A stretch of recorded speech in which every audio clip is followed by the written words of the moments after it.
Are you waiting for Denise? I'll wait for Denise. Step out to get the tea. You can go ahead. Okay. Are we live, eh? Well, good morning, ladies and gentlemen. I should like to convene this meeting of the New York State DNA Subcommittee. My name is Jack Ballantyne, the chair of the committee, and the record should indicate, although we don't have a court reporter today, but that we do have a quorum present today.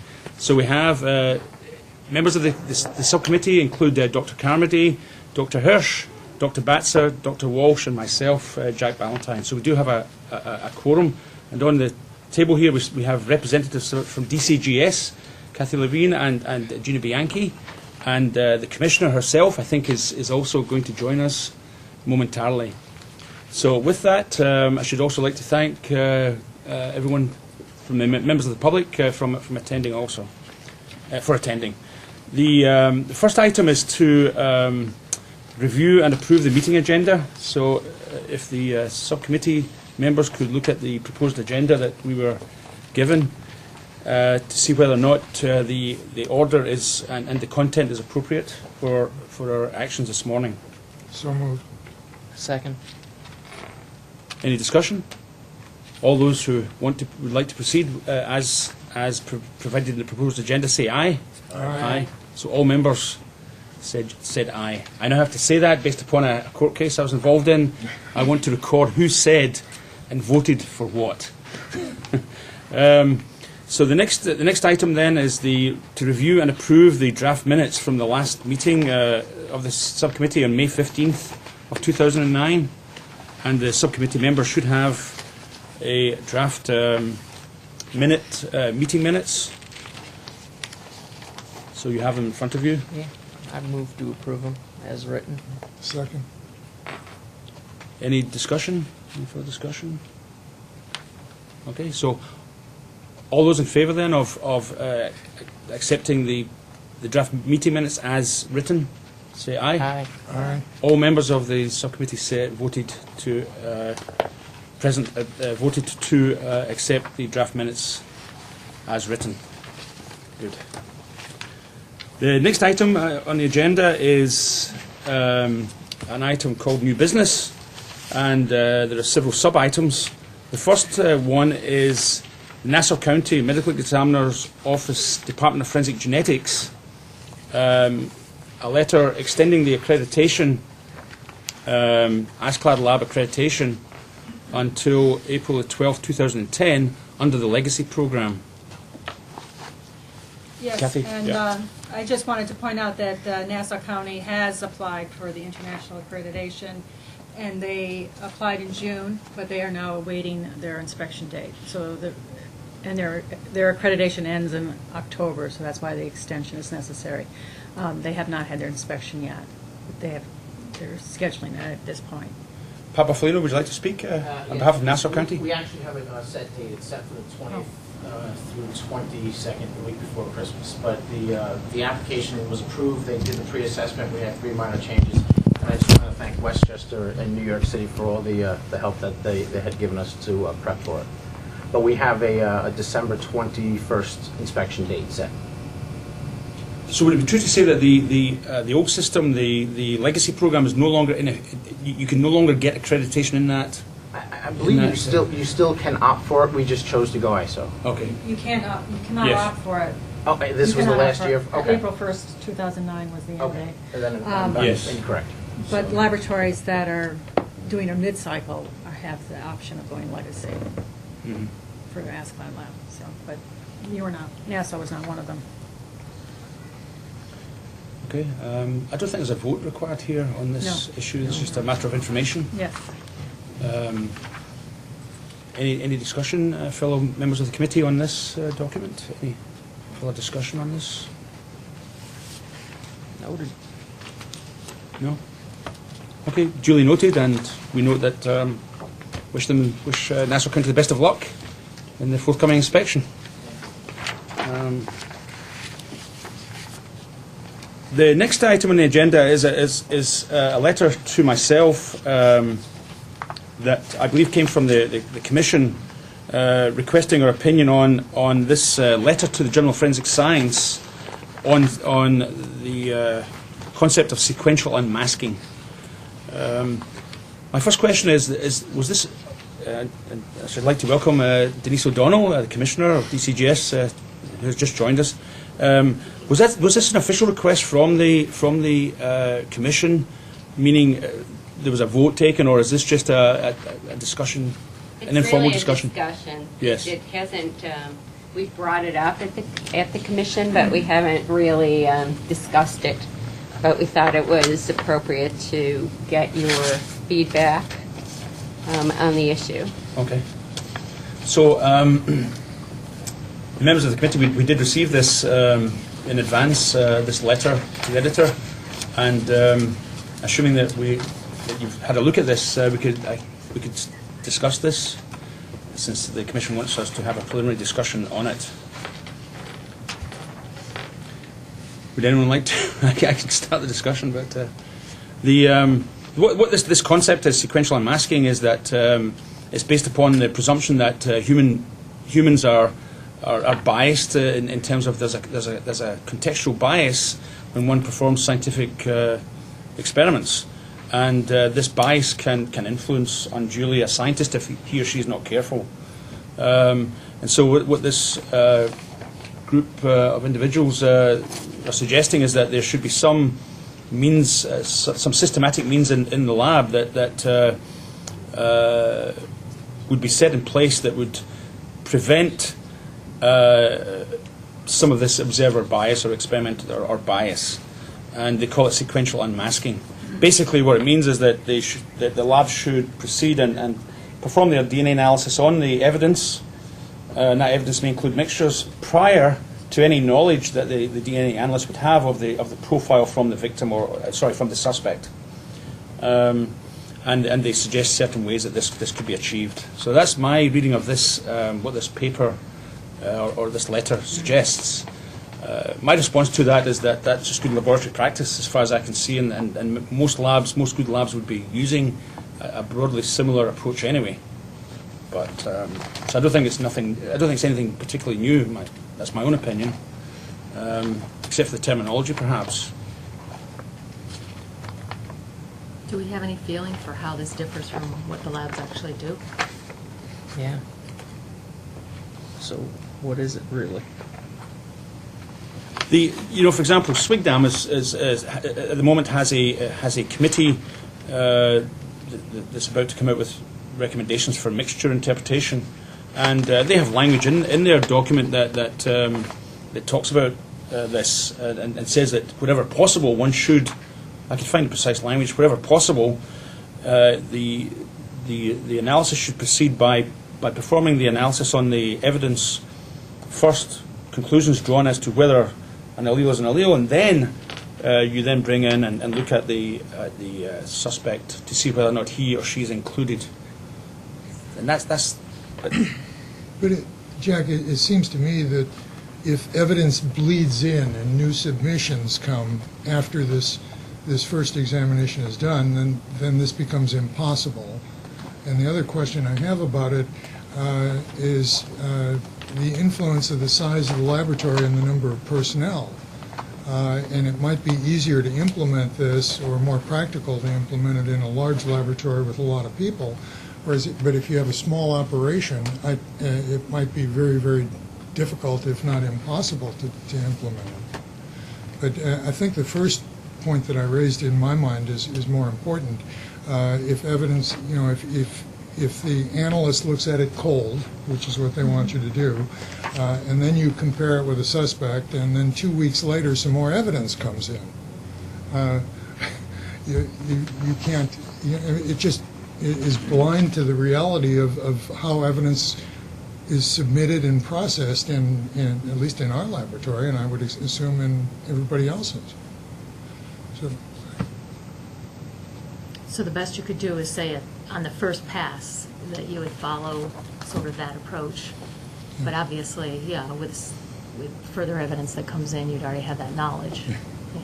So let me read what Swigdam is, because Swigdam, remember, is this group of individuals, 50 or so individuals representing crime labs throughout the U.S., with visitors from other locations, including myself. But this is what their draft language is, and this was presented, I believe, at the CODIS meeting a few weeks ago.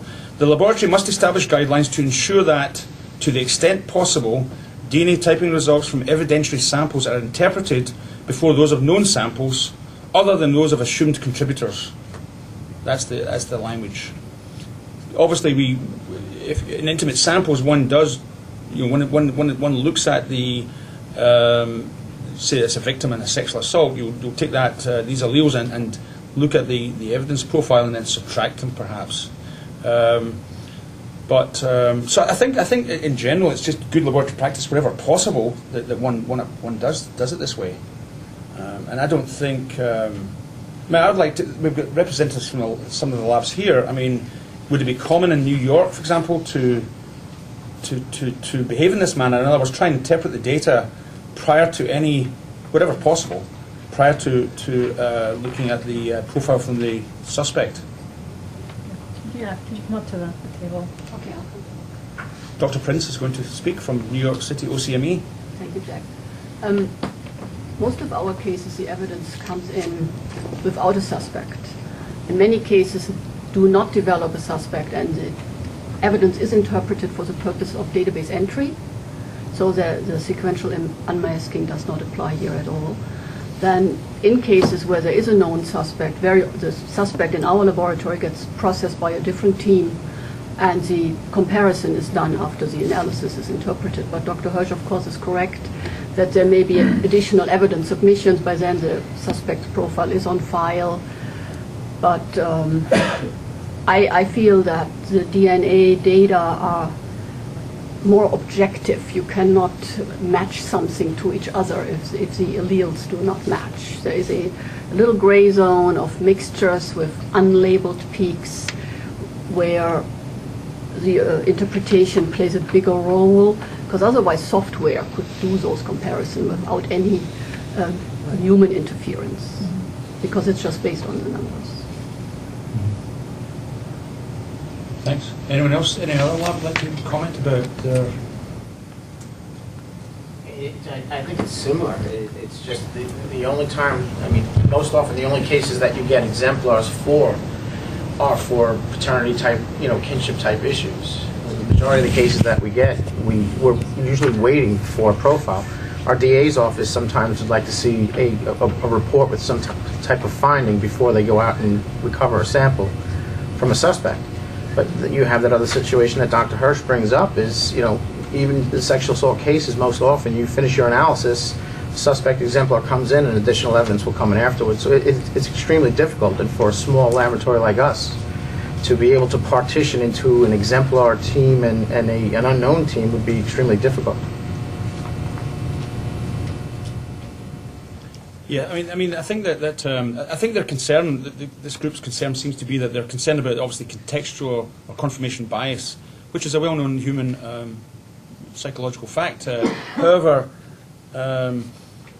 one could argue that forensic scientists are no different to any other professions. We do need to know the context in which evidence is gathered and the context under which we need to interpret the data. So, for example, you don't go to a doctor and say, "Okay, doctor, I don't feel good, but I'm not telling you anything about my state. You tell me." Forensic scientists are the same. We need to have some information to be able to make value judgments about the context, what evidence should be examined, and what the data really means. If this profile was left lying there 10 months ago because an officer had visited that innocuously, that obviously has no relevance to the case at hand, for example. So I think that we recognise that human error can take place. There can be bias. However, the question is whether or not there should be something more definitive in terms of how a lab conducts its business. What I get from this discussion from the subcommittee is that I don't see a strong viewpoint that anything should change from what's occurring right now. Maybe wording similar to what Swigdam was using, wherever possible, this is the preferred approach. Exactly. Yes. And that document's going to, my understanding, obviously the document hasn't been voted on, but that piece of language, if I was a betting person, which I'm not, but I would guess that will probably stay in there. And that document should be promulgated early next year or the middle of next year. But if you say preferred approach, then does that rule out this context issue?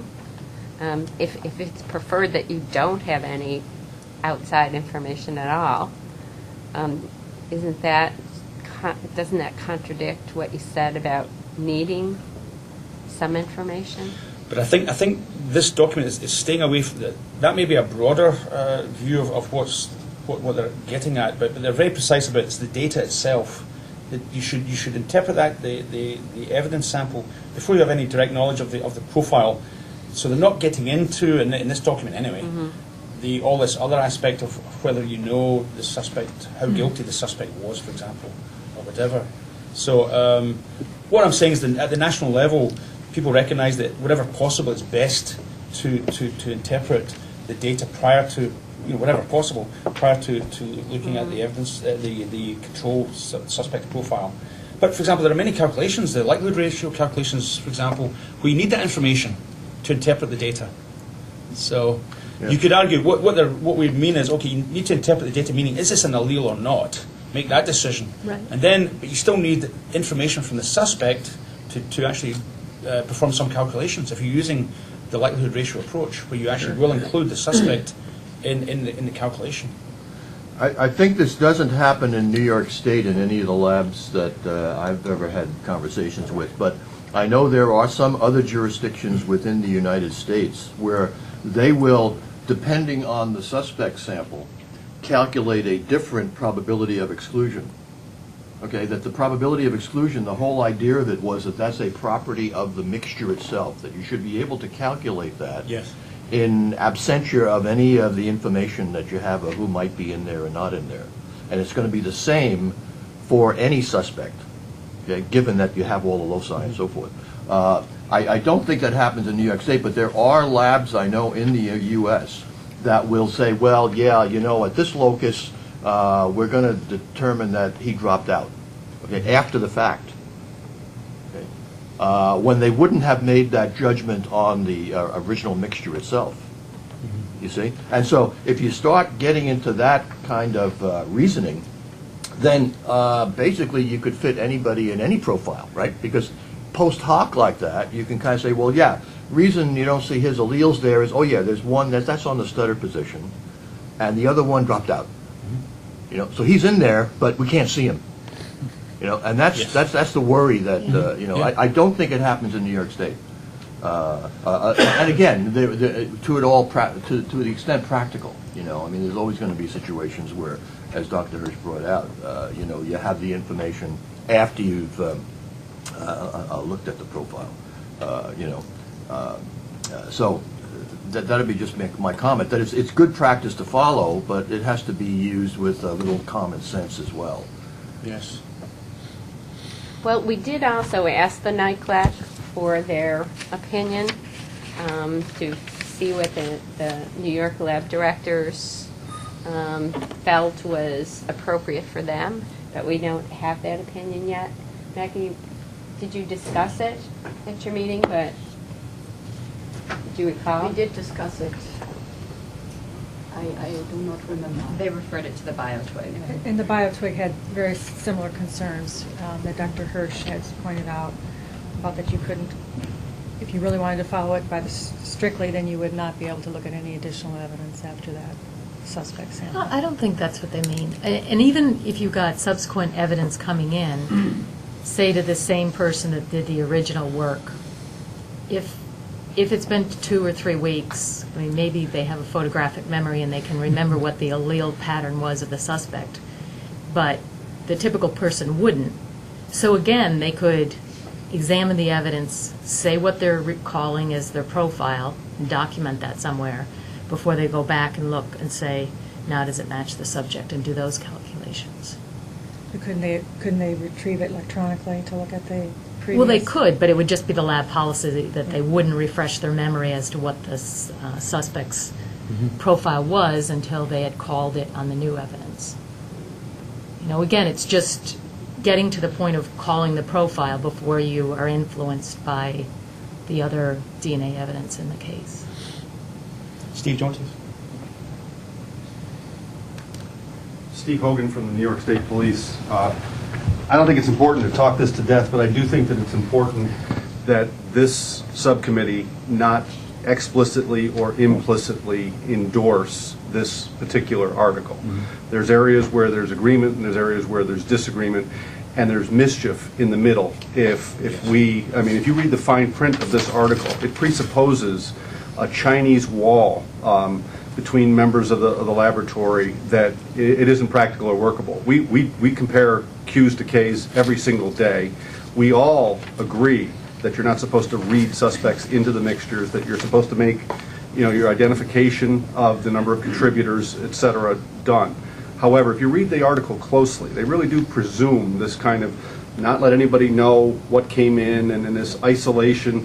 I can think of 5 or 6 scenarios where that's just utterly impractical, not to mention the fact that if you suppress the information about the suspect, and you extend their suggestion that you calculate every possible, determination of the alleles, you're doing an awful lot of work at a time when we have neither resources nor time to pursue this sort of kabuki dance formalism, and it's just simply not necessary. And so my suggestion would be that we, acknowledge their work, certainly acknowledge the degree to which all of us in forensics, especially in New York, can improve the rigor and perhaps the standardization. This comes up later in the agenda with respect to mixture interpretations, and stop there. Thank you, Steve. I think that forensic science is a profession. We have to rely on education and training to a large degree, and peer review. In other words, bias, etc. We're supposed to be professionals like in any other profession. When you have a peer review situation, you have a case that's analysed, you have an analyst performing this, and that has to be reviewed by peers, and that is where the human bias and etc. is supposed to be ameliorated to some degree, as well as obviously having good laboratory practice. And as I said, SWGDAM itself is recognised in general. It's good practice to, it's just generally good practice. But it doesn't say in that document either that it has to be done in every instance, because there will be situations where it can't be done that way, and other instances, and no one's suggesting in the SWGDAM document that the forensic scientist doesn't get case-specific information.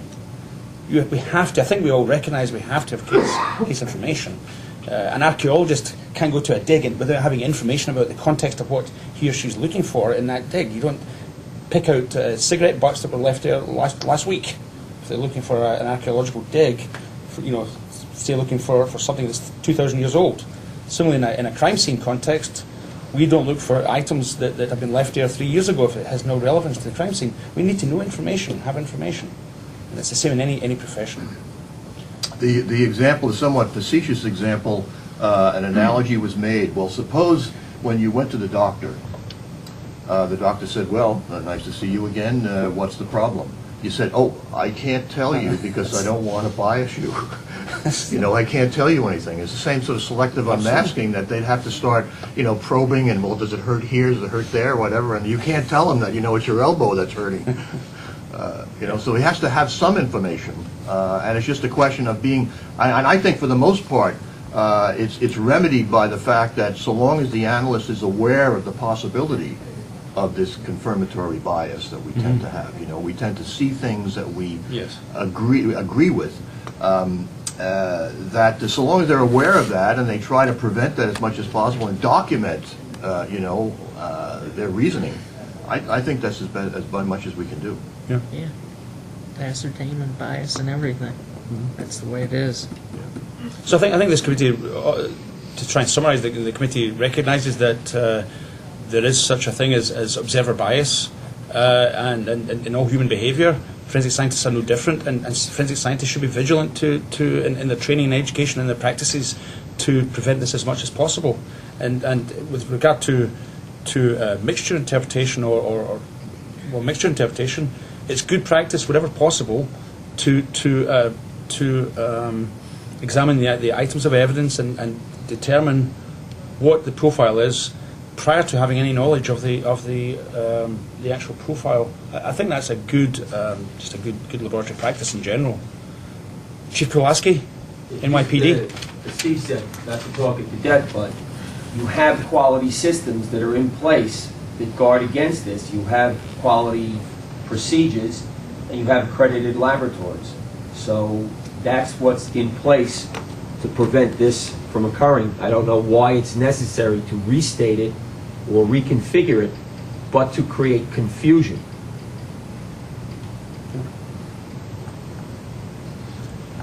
So what do we, in terms of, we know that this paper was published, it contains elements of human behaviour that are well recognised, and but we don't think there's anything further necessary on our part in terms of suggesting any changes in policy or any procedural guidelines there, or any other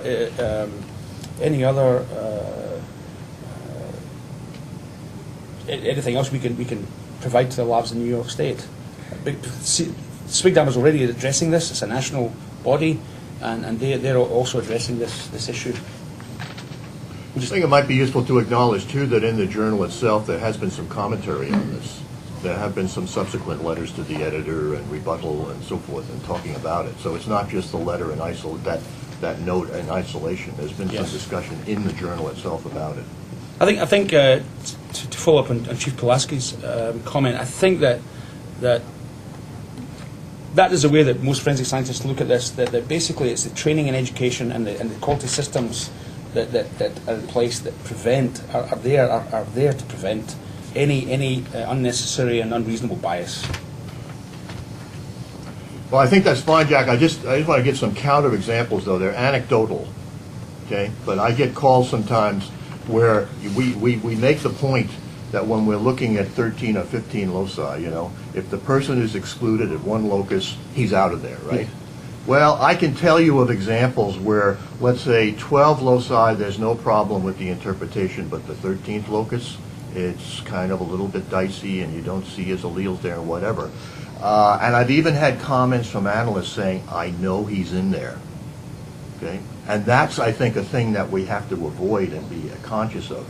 And we don't want to have our analysts doing things like that. That, maybe there's good reason why there could be maybe differential degradation. The cell types are different. And you have to know that, right? You have to know that you're dealing with sperm cells versus epithelial cells or whatever, and that one might degrade at a different rate than the other, or the time of the deposition could be different between the two cell types and so forth. And those things have to be taken into account. And that's something that the analyst has to know. But I just, I hate, in fact, I almost blew my stack with this guy. I know he's in there, But again, isn't that the SWGDAM group that I keep referring to, and it may come up in later conversation here today, but that SWGDAM group, of course, has looked at in great detail on how you deal with mixture interpretation, and they're going to come up with a set of guidelines that are very comprehensive, and if everyone was to follow these guidelines, then the type of instance you're talking about would no longer be accepted as practicable or even acceptable, because the SWGDAM guidelines would preclude just what you said. Would you agree with that? Well, I don't know. I'm on that committee, and I think the guidelines gradually get more and more, they don't say must do something. They should say may do something, and they're kind of, you need some wiggle room in these guidelines. I have to, you have to agree to that. So I don't know how strong they're going to be, actually. I'm a little bit pessimistic about that. Okay. I know we're on the same committee, Jack, but I'm a little more pessimistic than you. Okay, so I think we note that this was a Journal of Forensic Science article. It contains certain elements that seem to us to be obvious, but there are certain elements in it that would be impracticable to implement in a forensic laboratory setting. Would that be inappropriate? And is that too strong? No, I think that, saying that, you can't interpret it literally and build the concrete wall, but having the goal of looking at the data in an unbiased fashion when you can, when it's practicable, is something to be, sought. And we realize it can't be done in every case, and would leave it to the labs to come up with their own way to, their own policies for achieving that. They've certainly contributed to the general scientific discussion about the maintenance of quality in the labs. It's a contribution to the ongoing discussion about how one maintains quality in a lab setting. I think we've beaten this one to death a little bit. Anything? So we don't need any motion on this, I don't think. No. We do have Do to we- have a written do you- letter to the commission, right? Should we to the- respond to the commission? Yeah, we can formulate that based on all of these comments and Yes. backdraft. Okay. All right.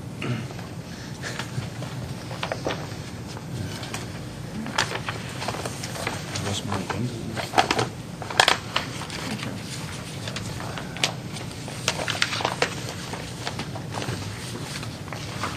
I lost my agenda. Here it is. Oh, here it is. I'm gonna change this. Thank you very much. The next item is an overview on the current discussion on low template DNA testing. You move Oh, away. I'm at the way. Okay. By Mekki Prince from NYC OCME.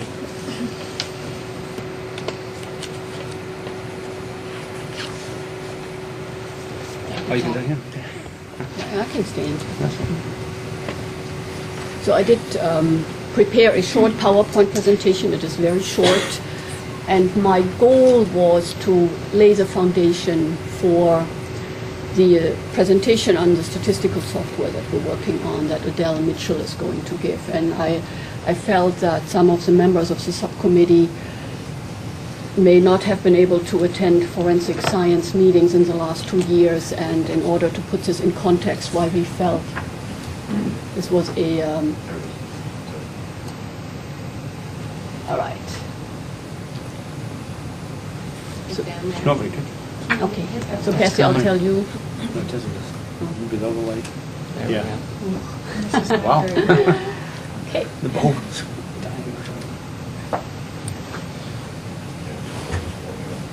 Yeah, it's gonna get brighter.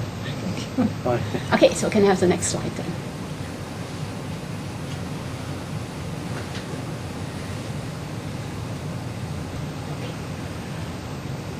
So from my perspective, there were several developments in the last 2 years that have brought this topic to the forefront of the scientific discussion going on in the forensic DNA field.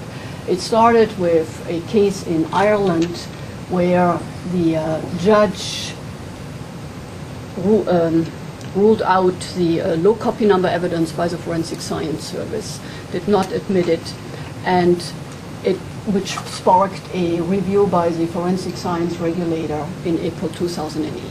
This report endorsed the technology, mentioned some areas of concern, but overall felt it was sound. The Forensic Science Service nevertheless put a moratorium on the use of low copy number and reviewed thousands of cases, but they did put it back online. The scientific community has been asked to test more and more evidence with less and less amounts of DNA. A couple of years ago, DNA testing was limited to body fluids, semen, blood, and saliva. Now, every laboratory in the country routinely receives swabs from guns, swabs from other weapons, swabs from burglary tools, where you are not necessarily expecting a body fluid. Obviously, you do not exactly know what's on the surface of those items. Obviously, there may be blood on a gun, but a lot of the DNA on the item is assumed to just have been deposited by somebody touching the item. We've received swabs from a Dunkin' Donut countertop, cash registered, duct tape used to bind victims in robbery cases. This type of evidence has become more frequent. We've tried to respond to this need. There are published protocols on how to boost the sensitivity, and even the companies now have boosted the sensitivity of the kits. There is Applied Biosystems as a mini filer kit with 30 cycles, Identifiler Plus with 29 cycles. So this demand has triggered a response. And the FBI became concerned about some of the side effects. And if I could have the next slide. The FBI is always concerned about the quality of the data in CODIS. There are many, many checks in place to make sure this quality is of the highest level. They felt they needed to issue guidance of which samples should not be submitted to CODIS or specifically NDIS, because the state administrators can make different decisions.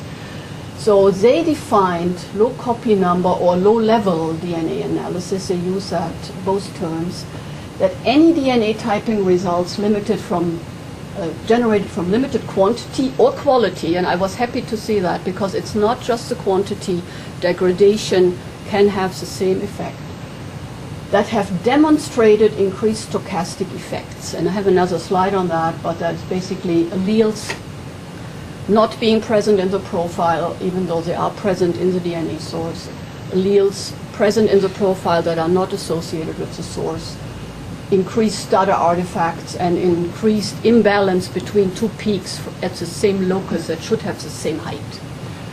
And then they expanded this, that it's not just additional amplification cycle, it's post-amplification purification, reduced reaction volumes, enhanced injection conditions, or nested PCR, that all are used to boost sensitivity and could be considered low copy number and should not be entered into NDIS if the laboratory decides, based on the internal validation, yes, I did reduce the reaction volume and it did increase the stochastic effects. If your data show there are no increased stochastic effects, then you can enter it. So obviously, everybody was very confused. I think there was a discussion. I don't think many people changed the way they do business. Could I have the next slide? It really created a need to define this more clearly. Consistent terminology and definitions are really important. The term is low template, low copy, low level, high sensitivity. Different terms are being used, techniques are being mixed up. Sometimes a characteristic is associated to the technique, sometimes it's associated to the sample. So there is clearly a need to develop definitions, and then obviously I feel also guidelines and recommendations for practitioners and education of law enforcement and the legal community of how do these results differ from the other results that we get. I mean, obviously that is just an education issue because there is no real difference. It's just, I have a slide later. Okay, the next. So commissions were actually started, both I think started in February. No, the SWICDAM ad hoc working group was in January 2009. The ISFG DNA Commission did have a meeting in February 2009. So there are two scientific bodies that have in the past published recommendations on various practitioner topics. They're working on it now.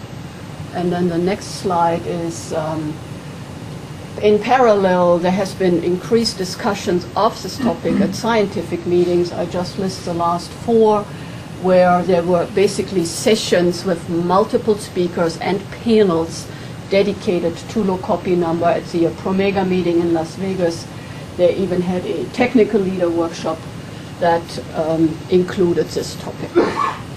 So this is the, can I have the next one? And these are the main concerns. Someone mentioned in the NDIS document, concern number one is contamination risk. That ties in with relevance of results. There is a higher risk of contaminating the evidence during the crime scene collection process. And then if that happens, obviously, what do the results mean later in court, and how is the laboratory going to detect this? There is also contamination risk while you process those samples in your laboratory. That is easier to address in my mind because you can have procedures with bleach, UV decontamination, changing of gloves, and a quality control database of all your lab personnel. But you have to be aware that you're more sensitive, you make your test, the higher the risk is that you pick something up that actually does not belong to the evidence DNA source. And we all knew that from mitochondrial DNA testing. Mitochondrial DNA testing is far more sensitive than any type of boosted STR typing procedure.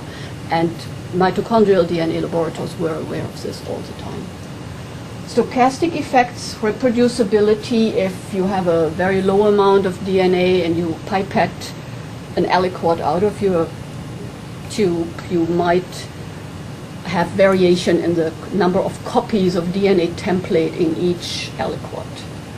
And then the results may vary from one test to the next. Heterozygote balance, allelic dropout and drop-in, and stutter effects, I already mentioned those. Relevance of results in court.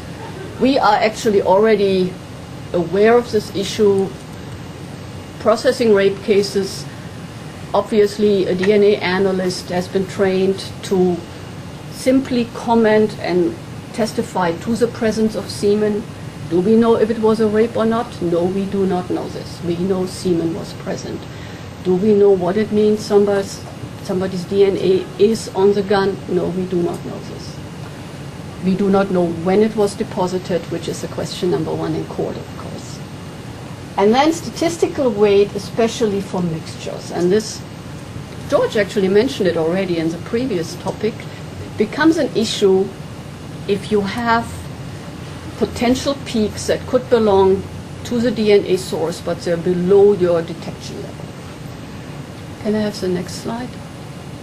So I want to use this opportunity, since you are the DNA subcommittee who approved the use of our high sensitivity test in New York, just wanted to give you a short update on how we're doing. So we had a protocol where we used replication of the same sample and very complicated interpretation rules to alleviate the impact of the stochastic effects. And in our experience, this has really worked. We've done thousands of samples since then, and the casework data do confirm our validation data. We looked at a subset of cases and that had both types of results, the so-called 28-cycle standard DNA testing, and with the same amplification kit, the boosted sensitivity 31-cycle test. And just looking at either the victim, who very often is a known in the case, or another evidence sample to avoid any bias, we were not looking at suspects, we found 319 cases where the evidence profile or the victim confirmed the results on the 31-cycle profile that had been generated independently. We feel this is a nice demonstration of the validity of the way we interpret those profiles. So, Mickey, why did you do that? Why did you do both cycle numbers for the same evidence? No, it's deliberately, not or the just same by evidence. It's a case with different evidence. Oh. For example, there may be a touched object in the case, like a cell phone, but also a blood stain. So, And then we also are up to date on our proficiency testing, and we have not had an error. Can I have the next slide? This is something that has been brought up in the discussion on the low level, low copy, low template DNA topic. Sometimes the touch DNA is kind of used synonymously with low-level DNA, and I included this slide to demonstrate that this is not true. This is based on over 1,600 samples that are assumed touch DNA where we did not test for or detect the body fluid, and 53% of those samples actually do contain enough DNA for a standard 28-cycle test. The next slide, please. And this is my illustration to show that very often those samples are mixtures. One of the suggestions that had been made by critics is this should not be used for mixtures. This is unrealistic. Mixtures are a fact of life in forensic casework. We cannot, I think, do the justice system the disfavor to say all the mixtures are inconclusive. We do see a lot of mixtures. Next slide, please. We have offered the DNA high sensitivity test to other laboratories, other counties. And people took us up, and I don't know, can you press again, Cassie, because I think there was something missing. Yeah, we actually also got 3 requests for low template DNA testing from the FBI. So we've done it in several cases for other jurisdictions. And the next one.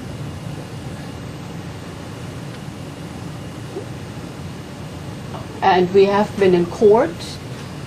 It has been accepted in court in 43. I think by now it's 44. Might have gone up since 2 days ago. We did have FRI hearing requests. So far we have one where the outcome is still pending. The judge is going to publish his decision soon, we hope. The other one started and the suspect pled guilty, so the FRI hearing became moot and was abandoned. The next slide, please. So this is my last one. What do I consider the way forward? The forensic scientists and forensic practitioners should continue to optimize the method. In our hands, for example, optimizing the extraction method has led to an increased number of samples that have actually enough DNA to yield a result without the boosted sensitivity. Validations of new methods are important. There are new publications for new extraction methods, new tweaks that need to be validated. Operational diligence, contamination prevention, quality assurance on the controls can absolutely ensure that the quality of the DNA data stays constant and that the test is robust and reliable, independent of the amount of DNA that you're testing. Training is really important. That includes court testimony training, because obviously you do not want to have your analyst overstate the relevance of the evidence by making inferences on the deposition of the DNA and things like that. I do still feel the scientific recommendations are important and the standardized terminology, because I feel there is a bit of a disconnect right now because people are not defining properly what they're talking about. And then we do absolutely need a statistical tool to deal with the dropout issue in mixtures. And that's why I'm very happy to have Adele Mitchell, who is from her background capable of developing such a tool, and we gave her some resources to work on this, and I'm happy that she's here and that you agreed to listen to what she has so far. That's it from me. Mickey, could you remind the DNA subcommittee how the proficiency, you say you get no errors in a proficiency test, Mm-hmm. can you remind the DNA subcommittee what that proficiency, how these proficiency tests are being, how they're So performed? obviously there is no proficiency test where the sample that is being sent out is a swab from a touched object. That would not be reproducible for the proficiency test provider. You wouldn't have enough material for the provider to actually establish the results. So we use the regular proficiency tests that are based on blood stains, and we dilute the DNA sample down to 100 picograms, and then we apply our low copy number method. At 100 picograms of input. Yes. Becky, I certainly like that phrase, operational diligence. I think that that's something could be incorporated into a lot of things beneficially. Yes. Operational diligence, I like that. Any other comments? And just remind me again, you do replicates? Yes, we do this 3 replicates. And how do you report it out? Do you report like what you decide the profile is? Do you report out the 3 replicates? No, we basically, the composite profile would be the confirmed alleles. An allele has to be present in 2 of the 3 replicates to be called. And then we have mixtures where we feel that we can actually decide who is a major source. So we would have the confirmed alleles, and then we would have the predominant DNA donor in the confirmed alleles. How do we exactly... It's not just the My name is Teresa Carradine from OCME. It's not just the confirmed alleles. After we confirm the alleles, then we apply the interpretation protocols that Becky referred to earlier in order to assign the alleles. So to assign alleles to the major contributor to a mixture, the alleles actually have to be seen in all 3 replicates, not just 2, and also have to meet other criterion between ratios between the 2 heterozygous peaks.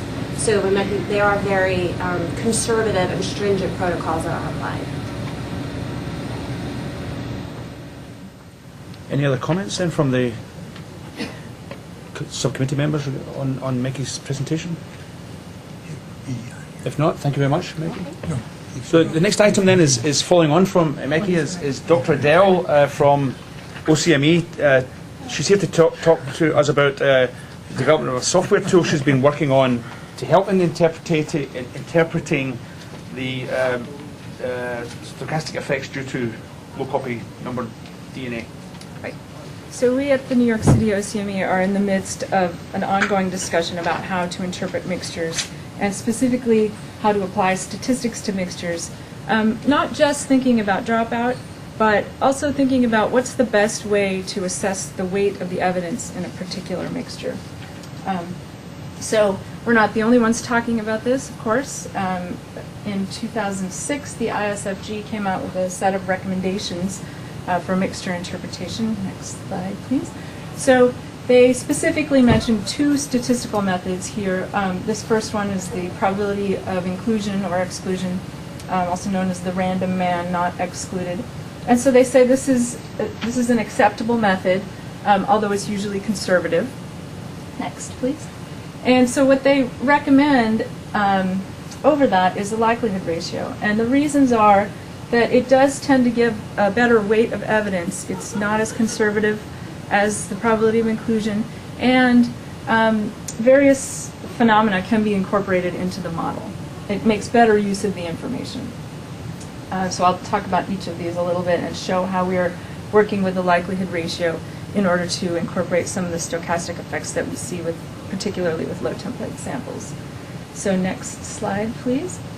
So Becky already talked about this a little bit, but when we get a mixture at OCME, first we decide if it's possible to deconvolute or deduce a major contributor out of the mixture. And if we can do that, then we can calculate a random match probability as you would with a single source sample. And that's great when we can do that. However, often we can't do that, particularly with low template mixtures. And we get something that we call a non-deducible mixture. And that would be useful only for comparison if we have, for example, a suspect sample. And this is the situation in which we could calculate a probability of inclusion or a likelihood ratio. So currently we use a probability of inclusion, and the likelihood ratio is what we're developing. Next, please. So probability of inclusion often is used as a probability, calculated as a probability of exclusion. However, we prefer probability of inclusion because, for example, if we found that, say, 99.9% of people could be excluded from a mixture, it's very hard for people to differentiate between 99.9% and 99.99%. Those sound really the same to most people. It is a lot easier for someone to think about 1 in 1,000 people could be a contributor versus 1 in 10,000. It's a lot easier to see the difference in the order of magnitude there. So we prefer the probability of inclusion, but it's also the same as the probability of exclusion, 1 minus that. So this is calculated by looking at all of the alleles that are labeled at a locus, adding up their frequencies, and squaring that. That gives you a probability of inclusion at that locus. This can be combined across loci by multiplying together because the loci are independent. Next, please. There are some advantages to this method. One is that it's very easy to calculate. You can do it by hand. The results are intuitive. It's very easy to explain to a jury what that means. And we don't have to make any assumptions about the number of contributors to a sample, although this ends up being a disadvantage as well, because if we do know something about the sample, we're not actually using any of that information in this calculation. And so that leads to it being very conservative often, and we're not making use of all the available information. Also, we can't use this if any of our comparison profiles alleles are not labeled in the mixture. So next, please. So here's the likelihood ratio. And in this calculation, we're computing the probability of the evidence profile under two competing hypotheses, usually described as the prosecutor's hypothesis and the defense hypothesis.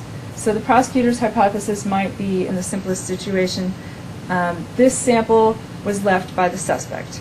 And the defense hypothesis might be this sample was left by an unknown, unrelated person. Next. So for a single source sample, here's an example where we have, let's say we have an evidence profile and a suspect profile that are identical. The prosecutor's hypothesis is this sample came from the suspect. Defense hypothesis is this sample came from an unknown, unrelated person. And when we do this calculation, we actually get 1 over the random match probability. So it's a very nice, easy implementation of the likelihood ratio. But it can get more complicated. Next slide, please. Advantages of the likelihood ratio is very flexible as far as what our hypotheses are. It doesn't have to be the suspect left this sample versus an unknown person left this sample, and we'll get into some possibilities that we're using in our program that we're developing. You make much better use of the available information in a sample. As I mentioned before, it's a better estimate of the weight of evidence. And this particularly is important for our low template samples. We can incorporate stochastic phenomena such as dropout and drop-in. Disadvantages are it's a little harder to calculate than probability of inclusion. It's not actually technically very hard, but it can be tedious, and I'll show you why. And it's less intuitive than the probability of exclusion or inclusion. It can be harder to explain correctly to a jury, and some people have turned things around and made statements that are not correct to a jury. So when we have a non-deducible mixture, something where we can't pull out a major contributor, we might have a situation where all of our suspects' alleles are labeled, and that's an easy situation. We can compute a probability of inclusion or a likelihood ratio. Next, please. Another easy situation is when several of our suspects' alleles are not labeled or are not visible, and then we can exclude that person. The difficult situation is the third one. Next, please. Where we do see all of our suspects' alleles, but, for example, in a high template sample, maybe 1 or 2 alleles are visible below threshold, but they're not labeled. Or in a low template sample, we may be missing a suspect allele. And so in that situation at OCME, we say that the person cannot be excluded. But we can't calculate a statistic to that. So it's something that's hard to present to a jury. We say we can't exclude them. We don't really know if they're in there or not, and we can't give you any sort of weight. So next, please. Oops. Is there? Did one? I think one was. Okay, so we are interested in what can we do with this cannot be excluded category. So what we actually do right now is we can include calculate a probability of inclusion calculation, but not report it if any of the suspects' alleles are not labeled. So we would calculate it just looking at the mixture, but then when we get the suspect sample and we have an allele, for example, that's not labeled, then we actually wouldn't report this value. Or perhaps we could determine ahead of time which loci might have dropout before looking at the suspect profile and decide not to include those in our calculation. Or finally, to include dropout parameters in the likelihood ratio. And we're working on the third one. I'll show you a couple of examples of why we decided not to go with the second one. So the next slide, please. The question is how to determine which loci might have dropout. This must be done, of course, before you see the suspect profile. You can't look at the suspect profile and decide that we're not going to use D18 because the suspect allele didn't appear. So one idea is to use a stochastic threshold, and here are a couple of papers where they talk about that. And so that would be some RFU level where if you have peaks below that level, they might be above the threshold at which you call the allele. But if they're below what your stochastic threshold is, then you might think that that's a locus where something might have dropped out. Maybe the partner allele dropped out there. Or if we can come up with some other indicators that there might be dropout at a locus. Maybe we could look at a profile, decide what we trust, and then go on to calculate the probability of inclusion. So if you go to the next slide, I'll show you an example. So this looks like kind of a mess, but this is a sample from a touched object, and it's a 500 picogram. There are 500 picograms in this amplification, so this is not a low template sample. And so we thought about different possible indicators where there might be dropout at a locus. So if you go to the next slide, I'll show you one. So one idea is maybe if there are unlabeled peaks or peaks below our 75 RFU threshold, maybe that's a locus where we don't trust it so much. But in this case, 3 of our 4 loci show peaks below 75 RFUs. So we don't really want to eliminate 3 of our 4 loci. So the next slide, there's another possible method. This is using a stochastic threshold. Often 150 RFUs is suggested as a stochastic threshold. We don't actually use one at OCME, so I'm just using this one as an example. And here, all 4 of our loci have peaks that are above the 75 RFU minimum, but below this stochastic threshold. So we might end up thinking there could be dropout at all of these loci and eliminating all of the loci. And I would actually assert that with touched items, you will always have dropout, because there's no way to get a full profile from everyone who has ever touched that item. And it seems logical that no matter what it is, you will always detect some alleles from a very minor contributor. And this minor contributor may not be related to the crime in any way, but with touched objects, it's very common to see things like this. So when we did some examples with some casework samples and looked at different ways that we could identify loci that might have some dropout, we ended up in general eliminating about half of the loci. And then when we would calculate a probability of inclusion, we would get numbers like 1 in 20, which is really not an indication of what's happening at the locus. When we would eliminate so much information, we end up getting a statistic that really has no meaning. So this is why we moved away from the protocol of determining ahead of time which loci might have dropout and then calculating a probability of inclusion on the remaining loci. So instead, if you go to the next slide, we've been developing a likelihood ratio where we can incorporate dropout into our model. So this allows us to not drop any loci, to use all of the information that we have in the profile. We don't have to decide this is a locus we trust, this is a locus that we don't trust. This is something that can be used for single source samples and for mixtures, can be used for high template and low template samples. We're estimating dropout rates separately for homozygous and heterozygous genotypes. The estimates are locus specific, and they are based on the quantity of DNA in the sample. Wasn't that funny, was it? That was great. Didn't realize. Okay. That was the State Budget Committee.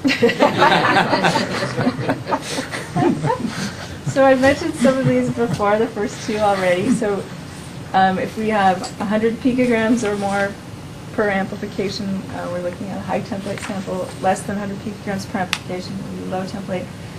This method can consider data from a single replicate or from 2 or 3 replicates. So for low template, we divide our sample into 3 and run 3 separate times. We can consider the data from all 3 of those simultaneously. For high template, we do duplicate samples for mixtures, or if we happen to have 1 replicate, we can do that as well. We are also working on including degradation in the model. And I'd like to mention that this is not an expert system.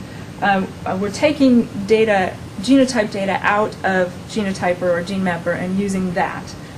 This isn't a method that will make the allele calls and do the calculation. So it's taking the output from those programs and doing this calculation. So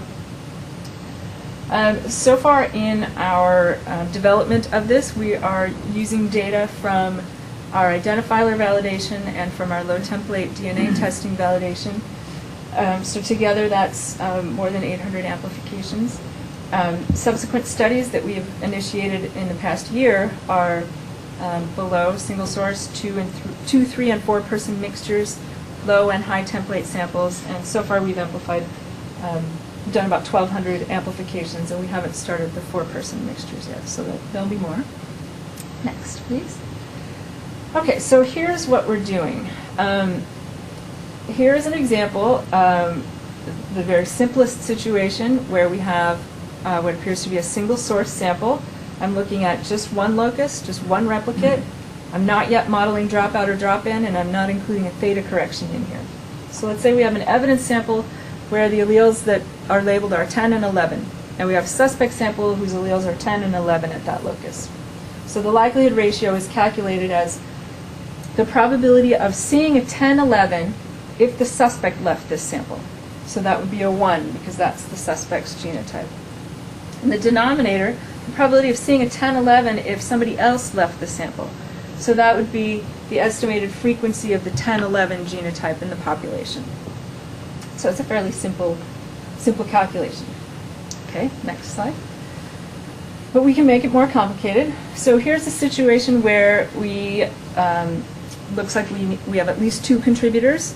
Again, one locus, just one replicate. So let's say our evidence sample this time is 8, 10, 11.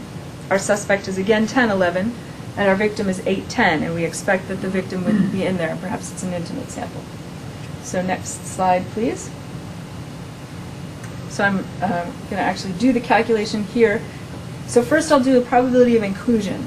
So for probability of inclusion, we ignore the fact that the victim is 8, 10. So we ignore the fact that we already have an explanation for the 8 and the 10 alleles, but we don't have an explanation for the 11 allele. So we, with probability of inclusion, allow our contributor to have any of these genotypes, 8, 8, 8, 10, 8, 11, 10, 10, etc. And the probability of inclusion is essentially the combined frequency of those genotypes. So that ends up being 0.16, which is the same as 1 over 6.25. So we say that 1 in about 6.25 people could be a contributor to this sample. Next slide. Here's a likelihood ratio with the same situation. This time, because our victim is 8, 10, and we assume that the victim is in the sample, it's the 11 allele that we have to explain. We don't need to explain the 8 and 10 alleles any longer. So for the denominator of the likelihood ratio, we allow an unknown contributor to have any of those genotypes, 8, 11, 10, 11, and 11, 11. So again, the numerator is 1, because the probability this time of seeing 8, 10, 11 if the suspect and the victim left this sample is 1, because those are the suspect and victim genotypes. And in the denominator, we calculate the combined frequency of those 3 genotypes that we're allowing our unknown contributor to have. And so this ends up being 1 over 0.12, which is 8.3. So the way that we would interpret this is the evidence is 8.3 times more probable if this evidence is a mixture of the suspect and victim compared to the victim and an unknown person. And in this limited situation, because we have a numerator of 1, we can also state it this way. We can say that 1 in 8.3 people could be the second contributor to that sample. So it's, in this case, fairly similar to the probability of inclusion, which was 1 in 6.25. Next slide, please. Now, if I do something here, all I've done is I've switched the frequencies of these 2 alleles. So in the previous example, the 11 was a more common allele, and the 11 is the allele that's not explained by the victim. So the 11 must be our other contributor. So again, the unknown contributor could have any of those 3 genotypes, but now the 11 is a very rare allele. And that has a substantial effect on the likelihood ratio, which intuitively it should. If the unexplained allele is a very rare allele, we would expect fewer people to be to possibly have left the DNA there. And so in this case, the evidence is 26.7 times more probable if it is a mixture of suspect and victim rather than victim or unknown. And this is something that is an illustration of why I like the likelihood ratio better than the probability of inclusion, because the probability of inclusion doesn't change based on this information, but the likelihood ratio is sensitive to that. as to me it seems like it should be. So next please. All right, so let's get a little more complicated. Now let's say our evidence is 8, 10, 11, and our suspect is 11, 13. Victim is again 8, 10. So here, because one of our suspect alleles is actually not in the evidence profile, we can't calculate a probability of inclusion. We can calculate a likelihood ratio if we include a parameter for dropout. And we have to include that in both the numerator and the denominator. So in the next slide, I'll show you the setup. So now the numerator is going to be less than 1. The numerator will need to calculate the probability of seeing an 8, 10, 11 if the two contributors are 8, 10 and 11, 13. So there's no dropout of the victim alleles, but there's one dropout from the suspect allele. So we'll have to have both of those in the numerator. In the denominator, we'll need to consider each possible genotype for the unknown contributor and then determine whether dropout is required to explain the profile data or not. So in the next slide, I have a little table. So here our unknown contributor could be 8, 11, 10, 11, 11, 11, or what I'm calling 11W. So the W is any allele other than 8, 10, or 11. So we're saying that an unknown contributor could have any other allele that might have dropped out, so we might not see it. And so we've done the frequency, the genotype frequency calculation for each of those. And now the denominator will have to have not only the genotype frequency, but the probability of dropout or probability of no dropout, whichever is required to explain the profile data under that assumption. So here in the numerator is my D0 is the probability of 0 dropout. So this is no dropout from the victim, 1 dropout from the suspect. And then in the denominator, for each of those unknown contributor genotypes, either no dropout from the victim and the unknown person, or in this last case, this W allele would have dropped out. So we have no dropout from the victim and 1 dropout from the suspect. So that's how we're setting up the dropout part of the likelihood ratio. To take it a step further, we can also allow for drop-in. And the way that we're modeling drop-in is it's any allele that is not explained by the contributors in the hypothesis that we're testing. So labeled stutter actually falls in the drop-in category in this model. So we're not separately including a parameter for drop-in. We're including it in, I'm sorry, for stutter. It's included in our drop-in parameter. So here's a case where in order to explain the evidence profile, there would have to be both dropout and drop-in.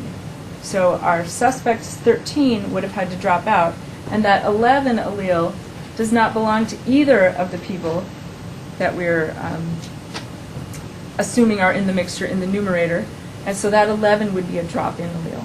So in the next slide, I don't actually show, oh, okay. There was one slide that I forgot about. So in the numerator, there's no dropout from the victim, so we'd have that D0 factor there. There would have to be dropout of 1 allele from the suspect, so we'd have that D1 factor. And we'd have to have a third factor which says that drop-in is required to explain that 11 allele. And then in the denominator, for each possible unknown contributor genotype, now we need to determine whether dropout and or drop-in would have had to happen in order to see that evidence profile. So the next slide shows you a table of, now we need to allow our unknown contributor to have not only the genotypes that include the 11 allele, but really any genotype, and figure out for that genotype, would drop-in have had to happen and would drop-out have had to happen. So in the first row, if I let the unknown contributor have the 8-8 genotype, next column gives the frequency, no dropout would be required to explain the profile if our unknown contributor has 8-8 and our victim had 8-10, because we see both an 8 and a 10. But we do need a drop-in because we still haven't explained the 11 allele. And so you can see that any of these where there's no 11 in the unknown contributor's genotype, we need a drop-in in order to explain the evidence profile. And now I'm letting the unknown contributor have not just, last time I had just the 11W, but now we could have 8W, 10W, or WW. They could have two alleles that we don't see either of them. And so there we would need to explain the evidence profile by saying that two alleles had dropped out from that contributor, and we also have drop-in because we still need to explain the 11. So I don't show the whole equation for this, but essentially it would be in the denominator the frequency of the genotype times the probability of either 0, 1, or 2 dropouts times the probability of either 1 drop-in or no drop-ins. You're not showing it because it'd be frightening to show that. Exactly. No, it would look like the other one. It would just be longer. So in the next slide, okay, so the program that we're developing, as I mentioned, will calculate such a statistic for single source and for mixtures. The dropout and drop-in rates will be a function of how much input DNA there was, and I forgot to put on here, the minimum number of contributors to the sample. We have very flexible specification of hypotheses, and I'll show you some of those, as well as a theta parameter, which I didn't include in those examples, but we do include in the program. You can enter data manually, or you can upload files, and the data from a single replicate or duplicate or triplicate amps can be considered. Next slide, please. So these are the hypotheses that we allow. So if it's a single contributor sample, we can compare the probability of the evidence if the sample was left by a known person, say the suspect, versus an unknown person. We can do two contributors, so we can do two knowns versus a known and an unknown. This is, for example, suspect and victim versus victim and unknown. We can do two unknowns, two knowns versus two unknowns, one known, etc. So all of these, this might be the comparison of this DNA came from the suspect and an unknown person versus it came from two unknown people. So maybe we have a mixture that looks like two people. We don't have an elimination sample from the victim. We just have a suspect sample. But the mixture is clearly at least two people. We can do this with, you don't need to have the same number of contributors in the numerator and the denominator. So for example, we can compare two known contributors versus one known person and two unknown people. The next slide, we can do these three contributor scenarios. And one more slide, we have four contributor scenarios as well. So as far as the programming, I think that this one is done. We're now working on this one. We're almost there. Next slide. All right, I'll show you an example using our software. So we have an apparent two-person mixture. The evidence profile is completely explained by the suspect and the victim alleles. I'm using a 100 picogram sample, and in this implementation of the program, it's giving our suspect and our victim, or giving our two contributors equal contribution to the sample, and that is something I want to talk about a little bit more later.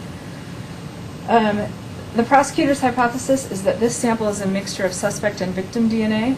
The denominator, or the defense hypothesis, is that this is a mixture of victim and an unknown, unrelated person. So here's how we set up the likelihood ratio. Next slide. Okay, here's a program output. So the first row up here, I don't know if you can actually read the numbers, but this is the suspect profile. This is the victim profile. Here's the evidence profile. And all of the alleles in the evidence profile appear in the suspect and or victim profiles. And here are the likelihood ratios for the four populations that on which we have data. So for the Asian population, the likelihood ratio is 2 times 10 to the 15th. So it's this evidence profile is 2 times 10 to the 15 times more probable if this is a mixture of these two people compared to this person and an unknown person. So that's incredibly strong evidence. Where the probability of inclusion, however, is ignoring the victim profile and letting an unknown contributor have any combination of these alleles at each locus. And so we get a much, much lower probability of inclusion. It's about 10 to the 8th. And this is a situation in which I am such a proponent of the likelihood ratio, because it is a much, much better estimate of the weight of the evidence here. To have these two individuals completely explain the data is just such strong evidence that this doesn't really do it justice. Next slide, please. So now we can look at this again with our two-person mixture, again 100 picograms total. This time, let's say we don't have a victim sample. So in the numerator now we have a suspect and an unknown person. And in the denominator, we have two unknown people. And so next slide, please. Results from this one. This time we only have a suspect profile here. Here's our evidence. We've gone from 10 to the 15th down to 10 to the 10th. So when we don't have that victim information, we lose a lot of information. And in some cases, it's almost the same as the probability of inclusion. Next slide, please. We can also do this calculation if one of our suspect alleles is missing from the evidence profile. So here at D16, the suspect's 8 allele does not appear there. We just have 9, 10, 12. And that drops the likelihood ratio another 2 orders of magnitude. So now we're at about 10 to the 8th. And we can't do a probability of inclusion with these data because one of our alleles is missing. And the next slide, now we've got what if 2 of our alleles are missing? We've dropped it another 2 orders of magnitude, so now it's about 1 in a million. Adele, you didn't tell us, for obvious reasons, I think, but how you measured these probability of dropouts and drop-ins. We but amplified a bunch of samples. But in general, is it locus-specific? Yes. And obviously it depends on the RFU values as well, right? That will change. No. We don't use the RFUs. We just use we just calculated if an allele appears or not, and we're not looking at the RFUs of the remaining alleles, because particularly with the low template samples, we don't really trust the RFUs to indicate how much quantity DNA then, or there is. input quantity then. What? Or maybe not RFUs, but the input quantity. Yes, we do. Yeah, that's so we some did it way by- because obviously it's going to depend Exactly. on that quantity. Exactly. So we used the input amount of DNA and calculated the dropout rate and the drop-in rate at each locus. So it's locus specific. But what do the graphs look like? What do they look like? I should have brought that. If you look at amplicon length across the x-axis and dropout rate on the y-axis, there is a general trend, a statistically significant trend of increasing dropout rate for increasing amplicon length, but it bounces all over the place. So you have maybe 2 loci that have almost the same amplicon length, but one has a much higher dropout rate than the other. But it is overall increasing. And what were the samples? What were the sample types? These were buccal swabs. So only buccal swabs? Yeah.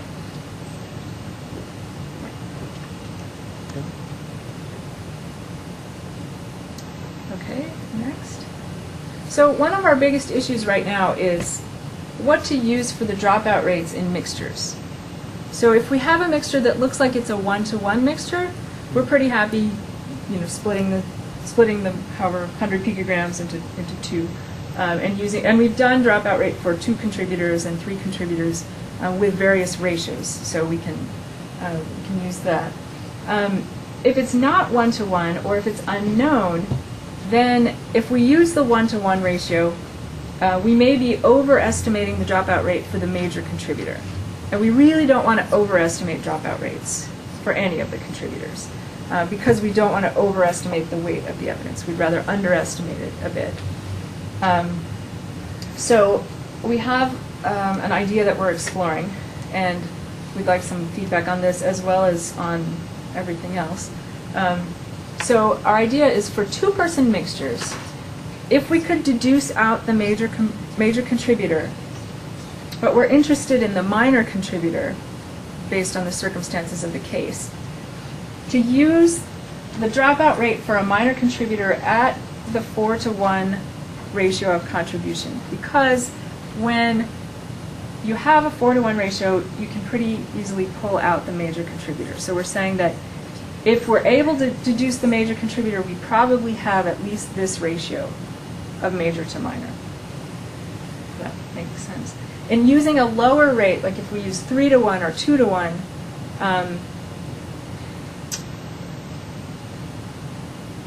that would be okay. for the minor contributor, but we don't want to use something bigger than this. We don't want to use, say, 10 to 1, because then we would overestimate the dropout rate for that minor contributor that we're interested in. So we're saying this is probably the range that we're looking at.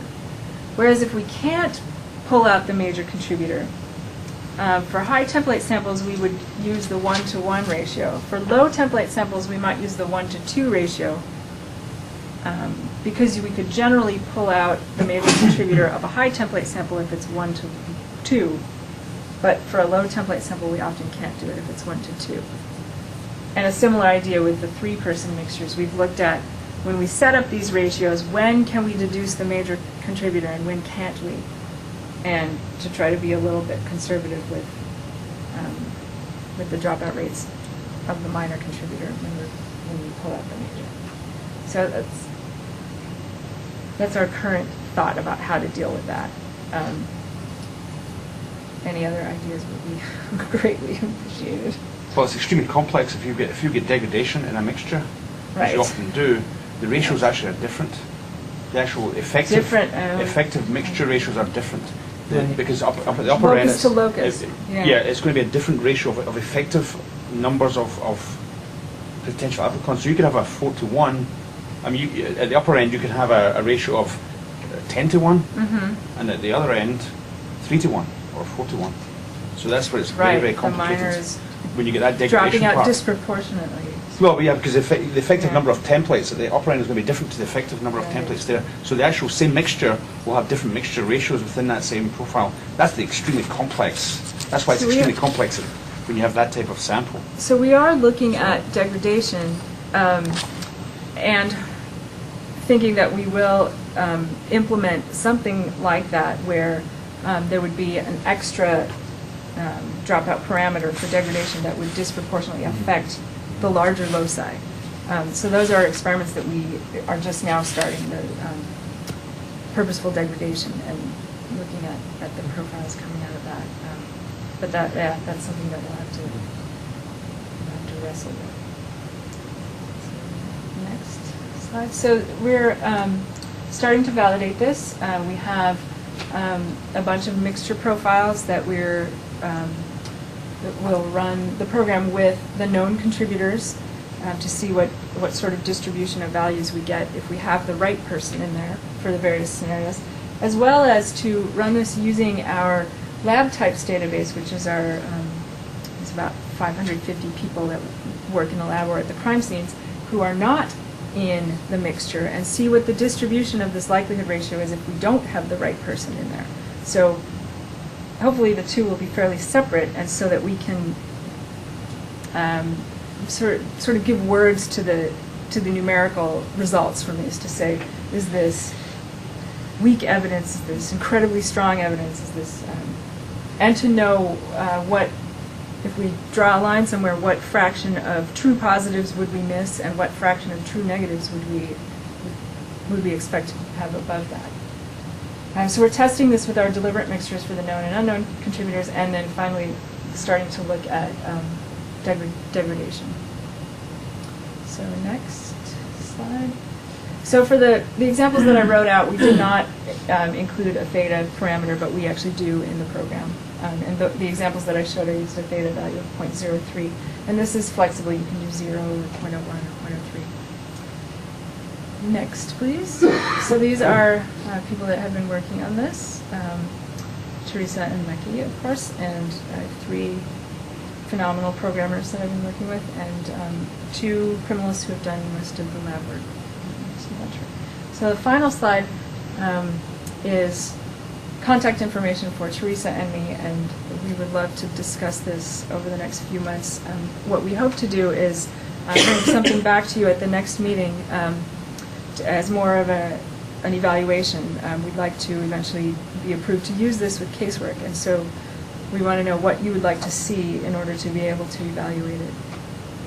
So either now or later or both. Okay. Thank you. Thanks.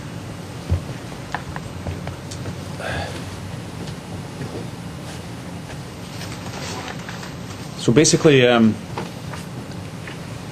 That was an update on it's basically for our information.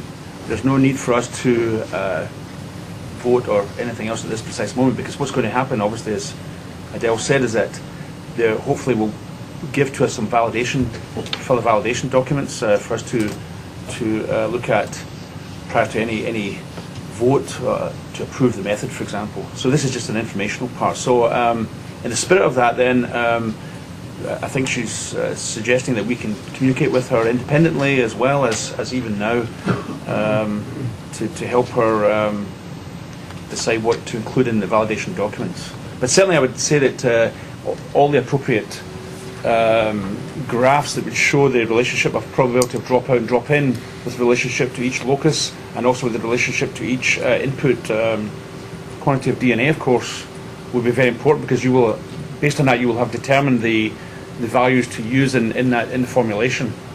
So obviously, I think we'd want to see that type of detail, I think. Would that be as an example? And I'm also just wondering if you're going to use like case-like samples in your validation. Sure. You know, Getting further down the line, Yes. because like to calculate drop-in, if you're not using a case-like sample, I don't see how you could get there. And as nice as the calculations may be in the software, if the data you're basing it on isn't good, then it's not as strong as you'd like it to be.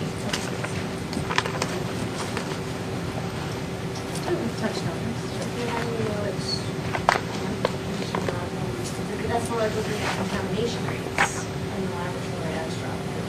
Right, which is all. I think we could have 2 or 3 people touch an item for 10 minutes. I think another thing we would like to see is, so there's the scientific side, meaning here's the statistical approach. The other thing would be the software, because obviously if you're going to use the software, what's the validation of that software as well? Because it's okay having the tools, but if the software itself has, but so some validation on that. I've verified the performance of the program by doing calculations by hand for up to 3 contributors. But beyond that, I can't do the 4 contributors by hand because it's thousands and thousands of combinations of genotypes. I guess I could spot check a few. Spot check a few of them. Have the program give me output at different points and make sure that I get the same value that they do. But I can't do the entire calculation. I think it would be true to say that the likelihood ratio approach, this LR approach, within the US hasn't gathered a lot of steam or momentum at this precise moment. What I mean by that is that the way Swigdam is looking at this is that LR, of course, is an acceptable method, but they seem to be concentrating their efforts on the non-LR approach. But I myself think it's a perfectly valid approach. In fact, it does contain information, as you said, that otherwise would be lost using other methods. So I commend you on your attempts to try and bring solve these thorny issues that were described earlier by Meki. Any other comments, questions, helpful hints to them? I guess with the LR approach, it always seems to me that you're having to make decisions on what features you want to consider probabilistically, and which you're going to handle kind of in a binary way. That is, you can imagine saying that, well, this could be a mixture of 3 people where there was dropout, or of 2 people where there was drop-in. And it's very difficult to probabilistically say, well, there's a 90% chance that it was this and a 10% chance it was that. So even with the likelihood ratio approach, you're forced into the position typically of not handling everything probabilistically. So you can't take everything into account. You can take more things into account. But you always have to use a kind of pragmatic decision as to what extent you're going to use the likelihood ratio approach. And that would be that example that you give would be something that we could easily do and show what happens if we assume this is 2 contributors with drop in, or 3 contributors with dropout. Right. What happens? And even, I mean, you tend to make the simplifying assumption, too, that when you're dealing with mixtures, all of the contributors are from the same racial group, okay? Now, you do that across the 4 racial groups you have, and the real mixture, you know, was made up of more than one racial group, is probably going to fall within that range someplace. But you could actually do the calculations. Mix it up, yeah. You could do all of them and say, well, look, it's going to fall in this range. Maybe when we go into court, we're going to use the most conservative one. And then you know, but it's done all these things. And it's not too difficult to do that. Sure. But you don't have to then take the census of New York City and saying, well, it's a percentage Hispanic of this and percentage of African American of that and so forth. You just you don't do the full I don't know, you'd call it kind of the full probabilistic Monty, if you will. As it's actually been called, you know, do the full Monty on the probabilistic approach. Because then you can also get into the situation where probabilistically, maybe you consider the probabilistic aspects of laboratory error rates, so forth, right? You know, oh boy, you know. So there's always that kind of, you know, you have to be a little bit pragmatic about it. Yeah, it's an interesting approach. That'd be an interesting thing to do. Yes. But even with the CPI, CPE approach as well, the concerns about different racial groups or ethnic groups It's also not. pertain as well. It's the same. That's It's right. the same issue. That's right. So. And that's like in the O.J. Simpson trial, where Judge Ito insisted that any mixture had to be calculated and put all the permutations of the racial groups in there. And there was like about 60 different numbers that the jury heard about these mixtures. And I think it just confused and obfuscated the evidence, I think. Okay, I think we should try and move on then, unless there's any other further comments. So, okay. Okay, the next item on the agenda, somewhat related item, is establishment of thresholds for STR analysis at Westchester County Department of Laboratories and Research. And I received a letter from Bob Adamo, the director of the Westchester County Forensic Lab, and asking for us to look at a validation document that refers to the establishment of some of these thresholds we just described. Limit of detection, peak amplification threshold, basically these stochastic thresholds that can be used for mixture interpretation. And I see now we have representatives from the Westchester County Lab here. My name is Bharat Lakhar. I'm the assistant lab director. I'm Elaine Schwartz. I'm the technical leader. So do you want to give us a brief description of this, or Yes, would that be helpful? Yeah. The purpose of discussing this today was to let you know that we had 16 cases that we had to write amended reports on, because what happened was we decided to lower our peak detection threshold in January of 2009. And also, during the same time, we were working on developing our stochastic dropout threshold, but we hadn't yet established it. And we did not reach that establishment of the stochastic dropout threshold until the end of June. And then at that point, we decided that we were going to interpret for statistics differently using the stochastic threshold. That was in June. So what we determined was that we should go back to January, all the DNA reports that we had written since January with the lower peak detection threshold, and write amended reports with the new stochastic threshold interpretation guidelines. And then they were submitted to the DA's office or police departments? Yes, we informed the DA's office in August that we would be doing this. And then we met with them in October after we had compiled the list of 16 cases. And we gave them an idea of how much the statistics would change and what samples would be affected in each case. And what were the effects? What kind of changes did you see in the reports? Well, some of the statistics changed quite a bit. But in a lot of the cases, they were really irrelevant statistics. For example, we had a rape case where there was a victim and her boyfriend in a mixture, and the suspect was excluded. So that mixture calculation really had no bearing on the case. We had other cases where the victim was included in the mixture, but the suspect wasn't included.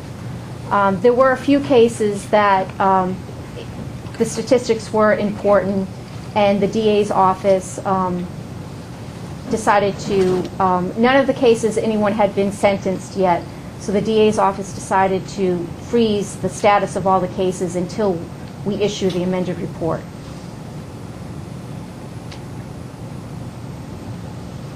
And so that's the effect of you changing thresholds, etc., and going back and recalculating cases. You also have submitted this sort of summary of a validation study on the thresholds that you measured.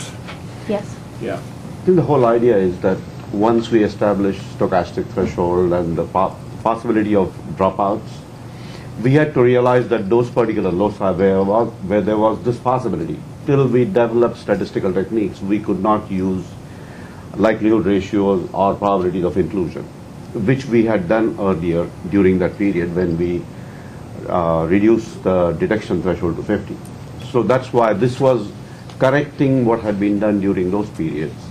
So naturally the statistics dropped in a number of cases, but the moment we realized that this was going to happen, we took a proactive approach, let the DA's office know about it, and issued these new reports. So we just wanted subcommittee to know that this is what has happened. And the DA's office is taking appropriate actions, and they'll let us know what exactly happened. And once they let us know, we'll again report to the subcommittee. So it was basically information to us that this is what happened as a result of you doing further scientific study, yes. etc. And the DA's office was very receptive of this. They realized that yes, in terms of science and in terms of new papers that get published, for example, about the dropouts threshold. In fact, the latest papers that were published were probably this year in 2009 as to how to calculate. I mean, everybody referred to it. So it's almost like inevitable that these studies will keep on going and some of these things might happen. Yeah. But we took a proactive approach and let them know what will happen. Okay. So there's no real attempt here for you. You're not asking us to review in any intimate detail these validation studies to determine whether or not whether we support or have any comment on the actual study itself. That is correct. Okay. So it's just an information thing. Yes. That is correct. Okay. Are there likely to be cases that would have proceeded with a prosecution under the old thresholds that now would not be proceeded with? Earlier the threshold was higher. That's why, in fact, I mean, even if we didn't have stochastic threshold, the detection threshold itself was pretty high. Okay. So, but I guess what I'm just interested in is whether it will change a case that would have been prosecuted previously that now would not be prosecuted because of this change. I mean, would it have that you don't know. I mean, we are not aware of it yet, yeah. But just, I mean, would it have changed statistics in such a way that 1 in a billion now became 1 in 100? Yes, it is possible. I mean, I don't know exactly how much it changed, but yes, it changed dramatically. That's why we wanted to report to the theory, it subcommittee. could. In theory, it could do that. Yes, that is correct. So with the district attorneys and the police departments informed prior to this that they knew that something was going to happen as a result of these recalculations? Did they know a priori that Yeah. there was going to be an effect? They've known since August Yeah. that And were they shocked we had or changed. surprised? Were they, No. No? Well, we had to explain the whole concept of the low-level DNA samples that we're working with, and we had a couple of cases where we were dealing with mixtures where the minor contributor was below the stochastic level, so we had kind of discussed this type of concept with them earlier, so they knew. And then we had one case where we actually had to write an amended report and we had to go to trial and testify on it. So they were aware that we had other cases that were in the same situation. Well, I mean, you should be commended for the transparency that you showed. That this is what's going to happen. Sometimes when science progresses, we have to take a step back and recalculate things. We don't want to do it too often, but if it happens, it happens. And as long as you perform due diligence by telling the appropriate customers, it's unfortunate that this happens, but it happens sometimes. Any comments? Any other comments? Well, just a comment that I would have is that I think unfortunately situations like this, I mean, I can see it has to happen, and it is going to happen in science, but to the general lay public, it seems to me to impugn the reliability of DNA. It seems that, now somebody theoretically has come up with something that now is going to change your view of how reliable the former results were, sort of thing. So I think that's unfortunately what it does to the consumer of this information. It makes it seem like, oh, yeah, I thought DNA was really reliable, but it seems not to be as reliable as I thought it was. I think our main problem is that there are no specific guidelines from SWGDAM that are coming out in the last so many years. There's so many papers being published abroad, and there's no stand that SWGDAM has taken. So it's almost like you have to rely upon these papers to decide how you interpret things.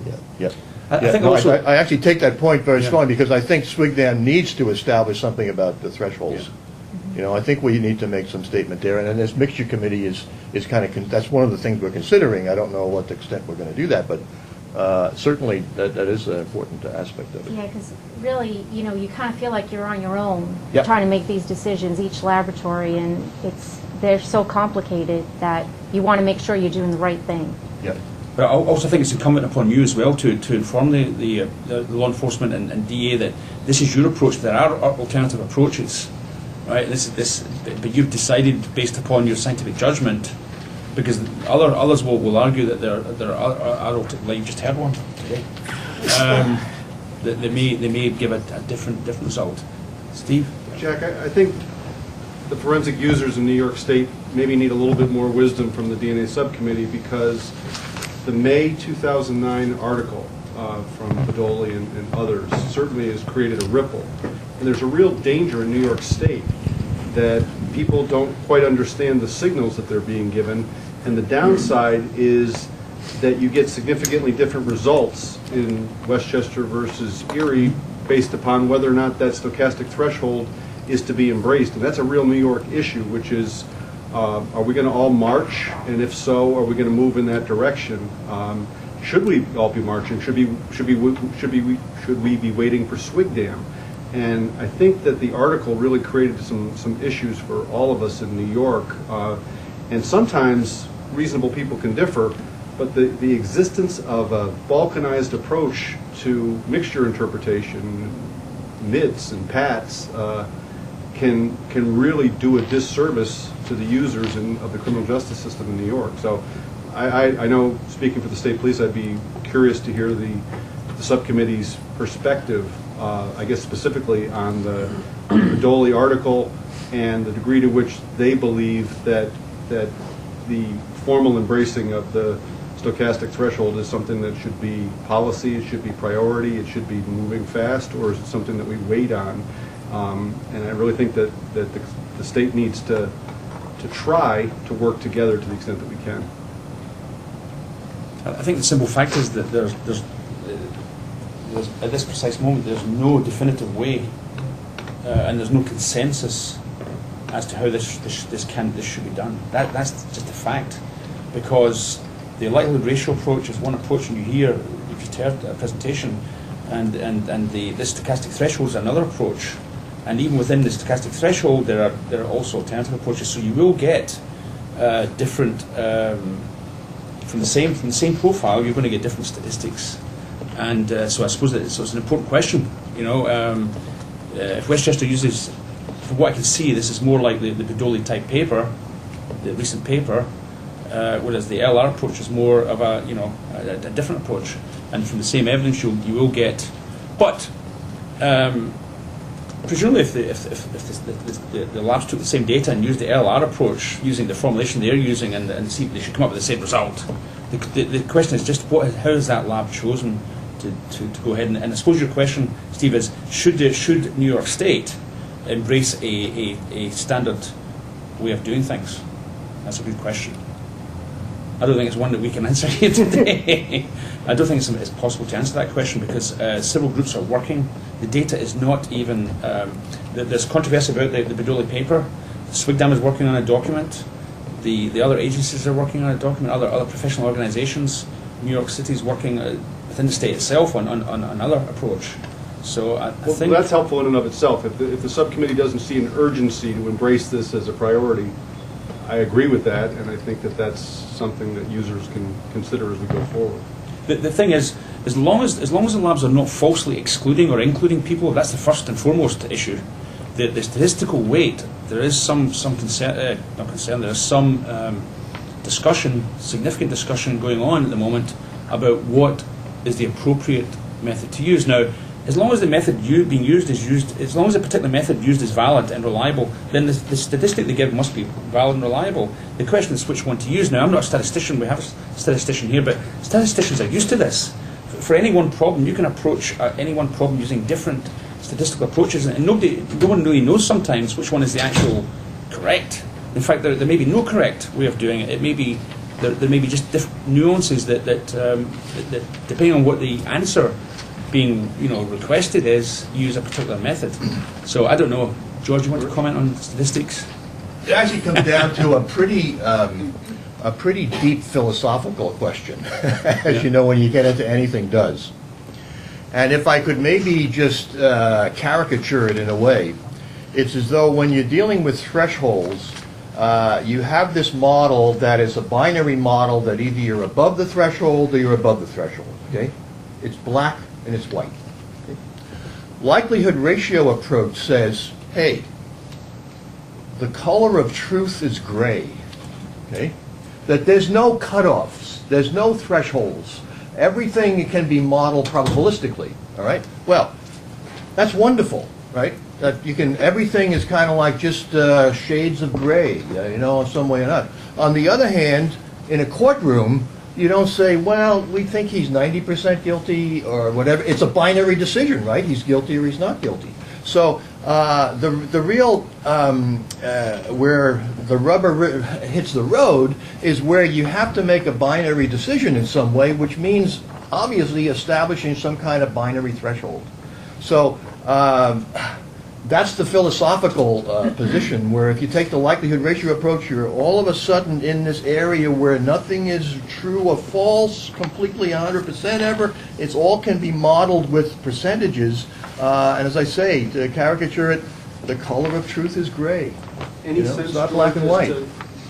I know it's predicting the future, but to what extent Swigdam is likely to adopt this approach? And I know we can't hold you to it, it's just on videotape, but...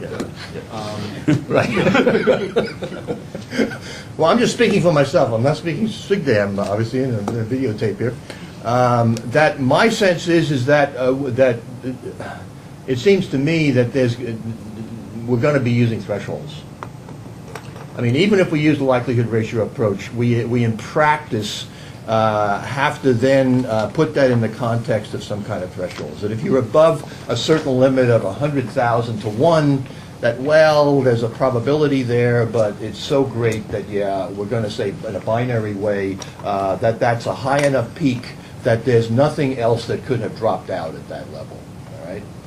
But you always get into the situation where whenever you set a threshold, let's say you set the threshold at 75 RFU, and your result is that you have a measure at 74, right? Well, it's below the threshold, right? Well, is 74 really statistically different from 75 or 75.5 or whatever? Well, you have to look at other considerations. There's in practice some difficulty in applying thresholds, but I think that we're going, I don't know, my own feeling is that we're going to have to, in some of these instances, pragmatically decide that based on validation studies like this, that there are useful thresholds that can be applied, that can be open to interpretation, open to criticism and discussion, but that it's unlikely that we're making wrong judgments based on using such and such a threshold based on certain validation studies. That's my perspective. Thanks. I've got a slightly different perspective. I agree with George that that's the way I see Swigdam going. It's going to implicitly or explicitly, suggest the use of thresholds. However, there's enough wiggle room in the document, the way I see it, as it is now, to allow alternative approaches such as the likelihood ratio, so that if you don't use thresholds, you have to have another empirically, scientifically valid method that uses input values or some other value. There's room for wiggle that basically allows the LR approach because it would be scientifically unjustifiable, in my opinion, to say you can't use them. And that's why I think they'll have to have them. So I think what the body will be, I suspect it will be, the country should proceed with a threshold approach, but there is room for individuals and groups who decide that an LR approach is valid, can also proceed, but it's got to be supported by empirical data, etc. And I think such a document would have to, I think my own opinion is that such a document would have to have this ability to preclude the use of a likelihood ratio to me would be a scientifically unjustifiable, but it's a complicated approach, as we've seen. So what? Life is complicated, so. Adele, did you want to say something? Yeah, I wanted to say, even though we're moving toward a likelihood ratio approach, we probably will end up putting some thresholds to go with our likelihood ratio, because people do want to know how strong is that evidence, and so that's what we hope to use our distributions of the likelihood ratio when we have the right contributors in it from our mixtures and when we don't, to see if there are places we could draw a line, but also know what fraction of true contributors we might be excluding by making a line, or what fraction of false contributors we might be, and hopefully very small, there's not too much of it. But yeah, there's sort of people want a threshold. I just But, like to make sorry, and yeah. one point on validation is, I think one of the criticisms that I've seen in the literature is that some of these validations aren't done on DNA that represents the kind of DNA samples they'll be doing in a case. And I think, using purified DNA supplied by ABI, there could be a criticism made there that that's a good starting point, but it may not really reflect data that you need to compile to generate your thresholds. So, going forward, if there's a discussion, I would just say that, looking at casework like DNA when you do the final validations would be important, in my opinion. I know it's not as easy, but it be easier to explain in court if you're asked. I just wanted to clarify one point, because when you mentioned that we are taking one approach versus New York City is taking a different approach, to me it looks like the approach is same. All that we did was, once we established stochastic threshold, we decided not to use statistics till we could incorporate drop-ins and drop-outs. Once we are able to come up with some kind of tool or software, then we would probably be taking the same approach. So the whole idea was, wherever we had done these likelihood ratios or probabilities of inclusion, those 16 cases were revised. But once we are in a position to we will be later on using the same approach. But the SWGDAM document may preclude you from that. That's the question. We don't know yet. But the SWGDAM document, the way SWGDAM is looking at this at the moment, indicates that you may drop statistically, you may drop a locus altogether in terms of its statistics, if it doesn't meet certain thresholds, despite the fact there are alleles present that are clearly alleles. So, and it depends on whether the labs follow that, and therefore they're going to, so although you may have drop out and drop in, some labs may use a document such as SWGDAM, if indeed SWGDAM comes out with this document that we don't know yet. But the way it's looking, it suggests that like the Bedoli paper, you will throw out, statistically, you throw out certain loci if these thresholds aren't met. And that's different to a likelihood ratio approach where they would not throw that out.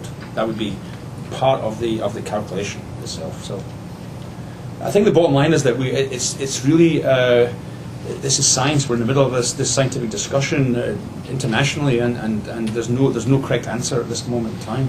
As long as what you're doing it can be justified and is scientifically valid. Just like how many statistical tools are there for any particular question you have in science? There are multiple statistical tools you use, and you come up with slightly different answers. I know it's There's a a problem. certain pragmatism involved Yes. in it, a certain realism, that so long as you can say that we're unlikely to be drawing the wrong conclusion here, Yes. you know, it's you don't want to use the term beyond reasonable doubt, but that's basically what you're saying. Beyond scientific doubt, yes, this profile cannot be excluded from that mixture. And we would say that we would exclude, you know, a large fraction of the population. We cannot exclude this person. So what should we say then, this committee, in terms of the Westchester County? Should we just say we've noted your... and it looks like a good validation study to me. Yeah. I mean, I went through it, and again, to use the phrase you used, we commend you on your transparency in this. Yeah. I think it was very important to be proactive that way and address it head on. Yeah. Thanks. Okay. Thank you. Moving on then, we have new business. There are several items here. The first one is laboratory disclosure items. It's NY New York City OCME, a letter dated October the 20th, 2009. And this is a letter addressed to the Quality Assurance Manager of Asclad Lab. And it deals with corrective action events that the NYCOCME took in relationship to some offender database, and in connection with samples that had been submitted to CODIS. Do we have anyone here who would like to address this issue, or give the committee an update, or Eugene? Eugene Lian from the OCME. So New York State began a brand new type of search at their state database, which allows a one mismatch. This one mismatch allows them to catch transcriptional errors and interpretational errors on profiles that were uploaded to Estes. And before phasing the full program in, they started doing searches at several different levels. And the first level was for a full 13 locus Estes profile that was uploaded to Estes. They've begun allowing one mismatch. On one of the searches, that is, back in December. So this very first search turned up that we had 22 profiles that had that one locus mismatch in there, and we did some investigating in regards to what was the reason for that mismatch. And there were transcriptional errors, and either from the analyst from the case file onto the CODIS submission sheet, or from the CODIS analyst that was inputting the profile from the CODIS submission sheet into the program itself. And there were also interpretational errors as well.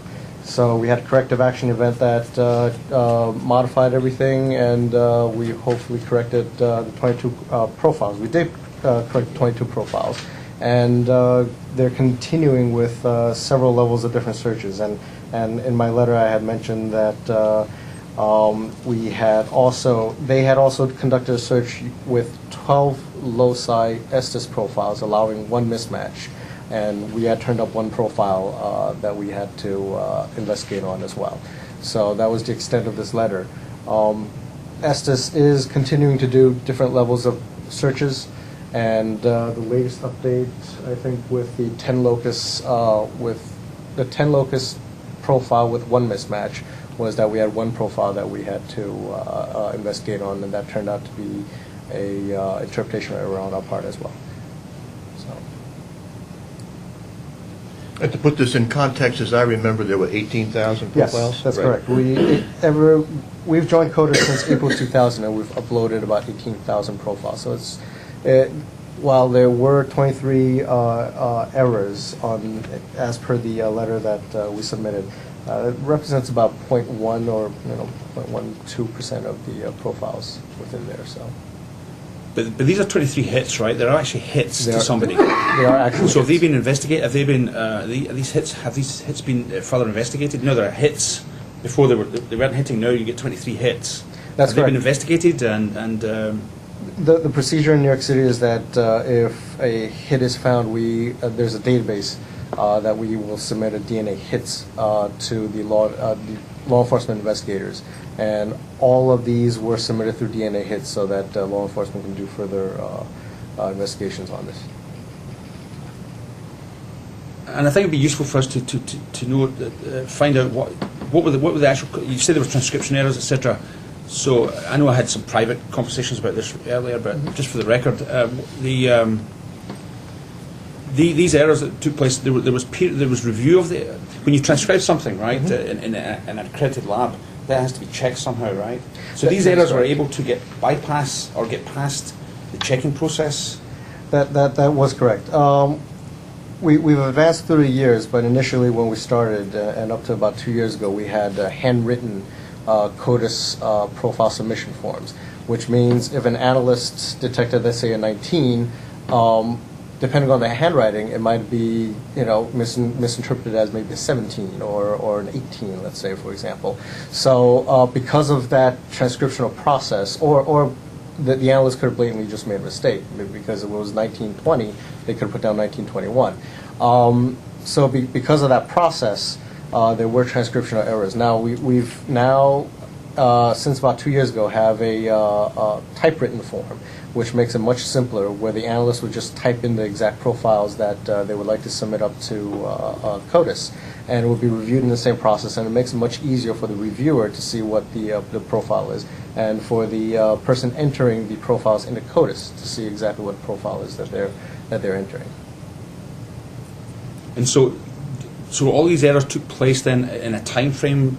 You can state that categorically, that these errors were due to handwritten in a time frame that was in the past, that no longer would be, it would no longer be the case, because you're using a different procedure nowadays. And secondly, you now know that this is happening, so you're being more careful about these transcription. Oh, absolutely. We're being much more careful. We do have a typewritten form, as I mentioned before. Not only that, with what the state is implementing, we are also implementing at the local level, allowing one mismatch. Traditionally, we've allowed no mismatches, but we are now implementing the same type of search pattern as the state is doing, so that we can hopefully catch these transcription errors or interpretation errors within our laboratory prior to it being uploaded up to Estes.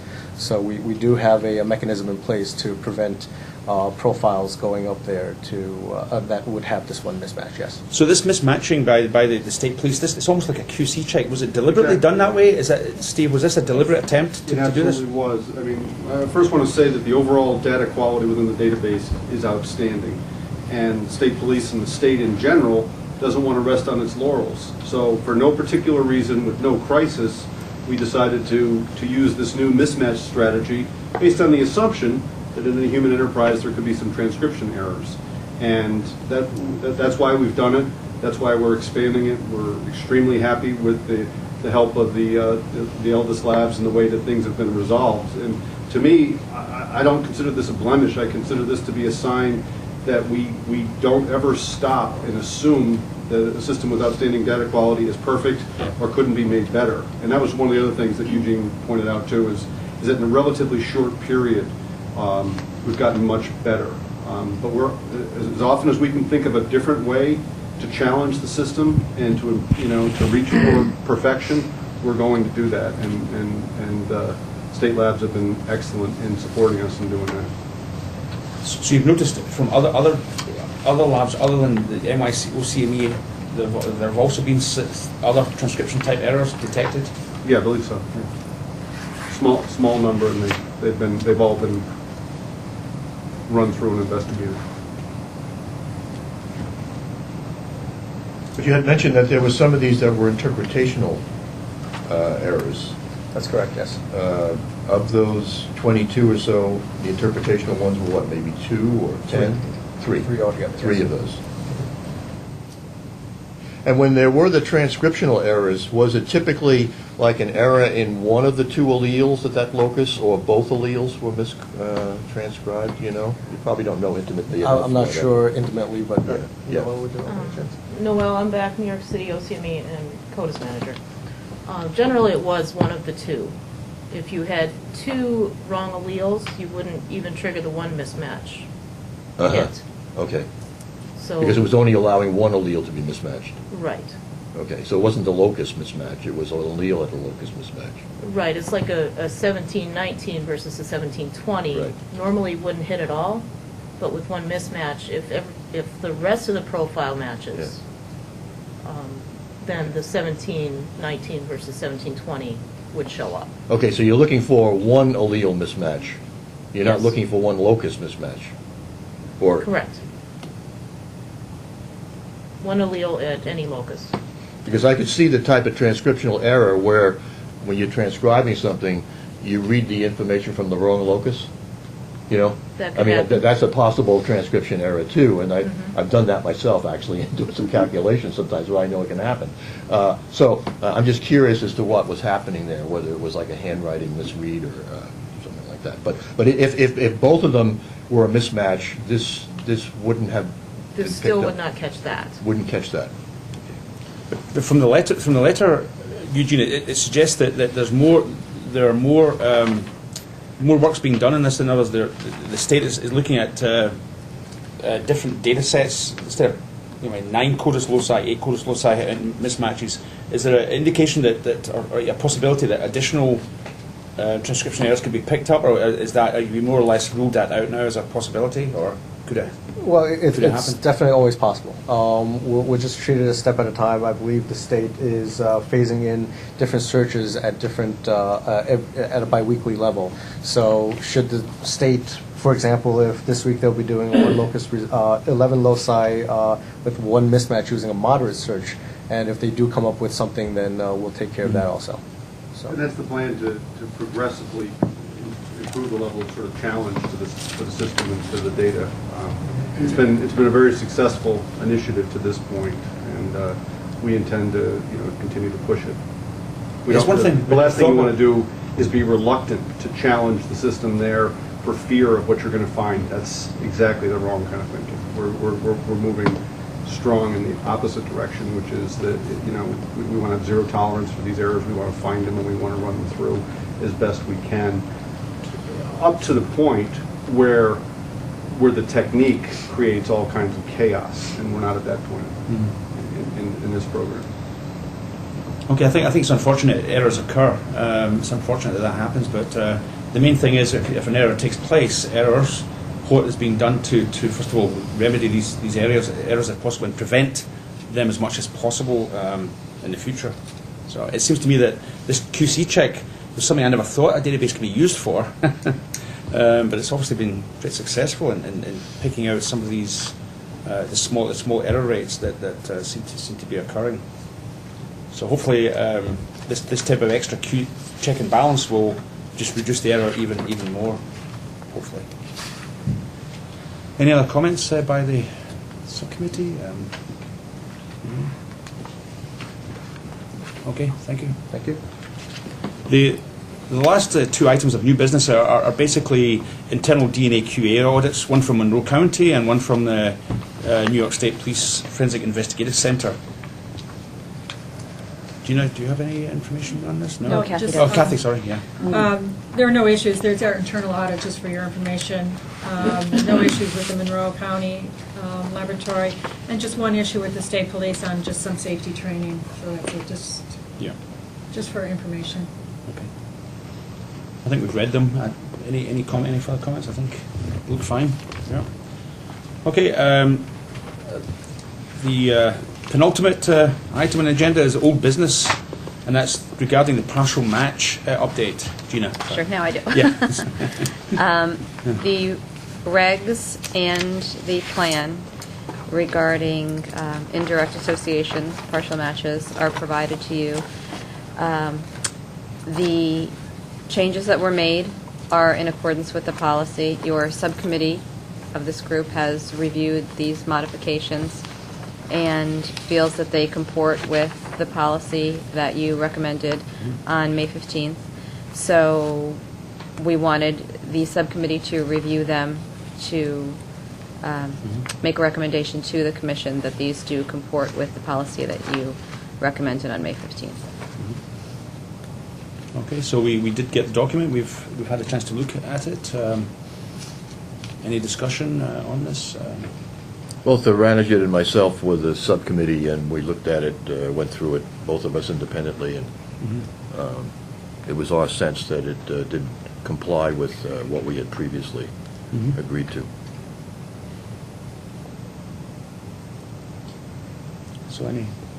So we need to provide a recommendation to, Is this a vote then? Yes, do please. take this? Yes. Yeah. So a motion would be that the partial match policy document provided to us upon review, comports with our recommendations of the previous DNA subcommittee meeting, that this partial match policy should be implemented and sent to the DNA, the commission. Still has to go to the commission for final approval. Right. Gina, right? Yes. Yes. So basically a motion that the partial match policy as provided to us comports with our previous decision regarding its veracity and its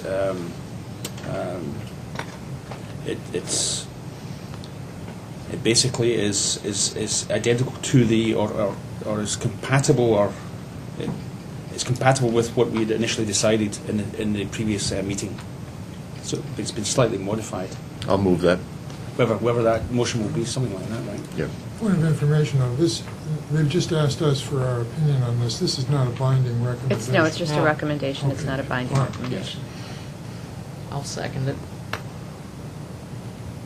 Any discussion? All those in favour? Say aye. All members of the subcommittee said yes. Present. Thank you. The last item now, thank you for your forbearance here. I know we're over time. Next meeting date and location. We had March 2010 as a possibility, and March the 5th, there were several dates, but March the 5th was reckoned to be the best in terms of a consensus. So I know we have to look at our calendars in great detail later and things change, but would March the 5th seem to be a reasonable date for the next meeting? Okay with me. I'll send a confirmation out to everyone. If we can. Yeah. I know. Okay. So until otherwise told, we'll set March 5th for the next date if possible. So with that, I should like to close the meeting, and I should like to thank members of the subcommittee for their time and effort, and for members of the public who have contributed to the meeting, and other guests who are here. So with that, I should like to close the meeting. Thank you.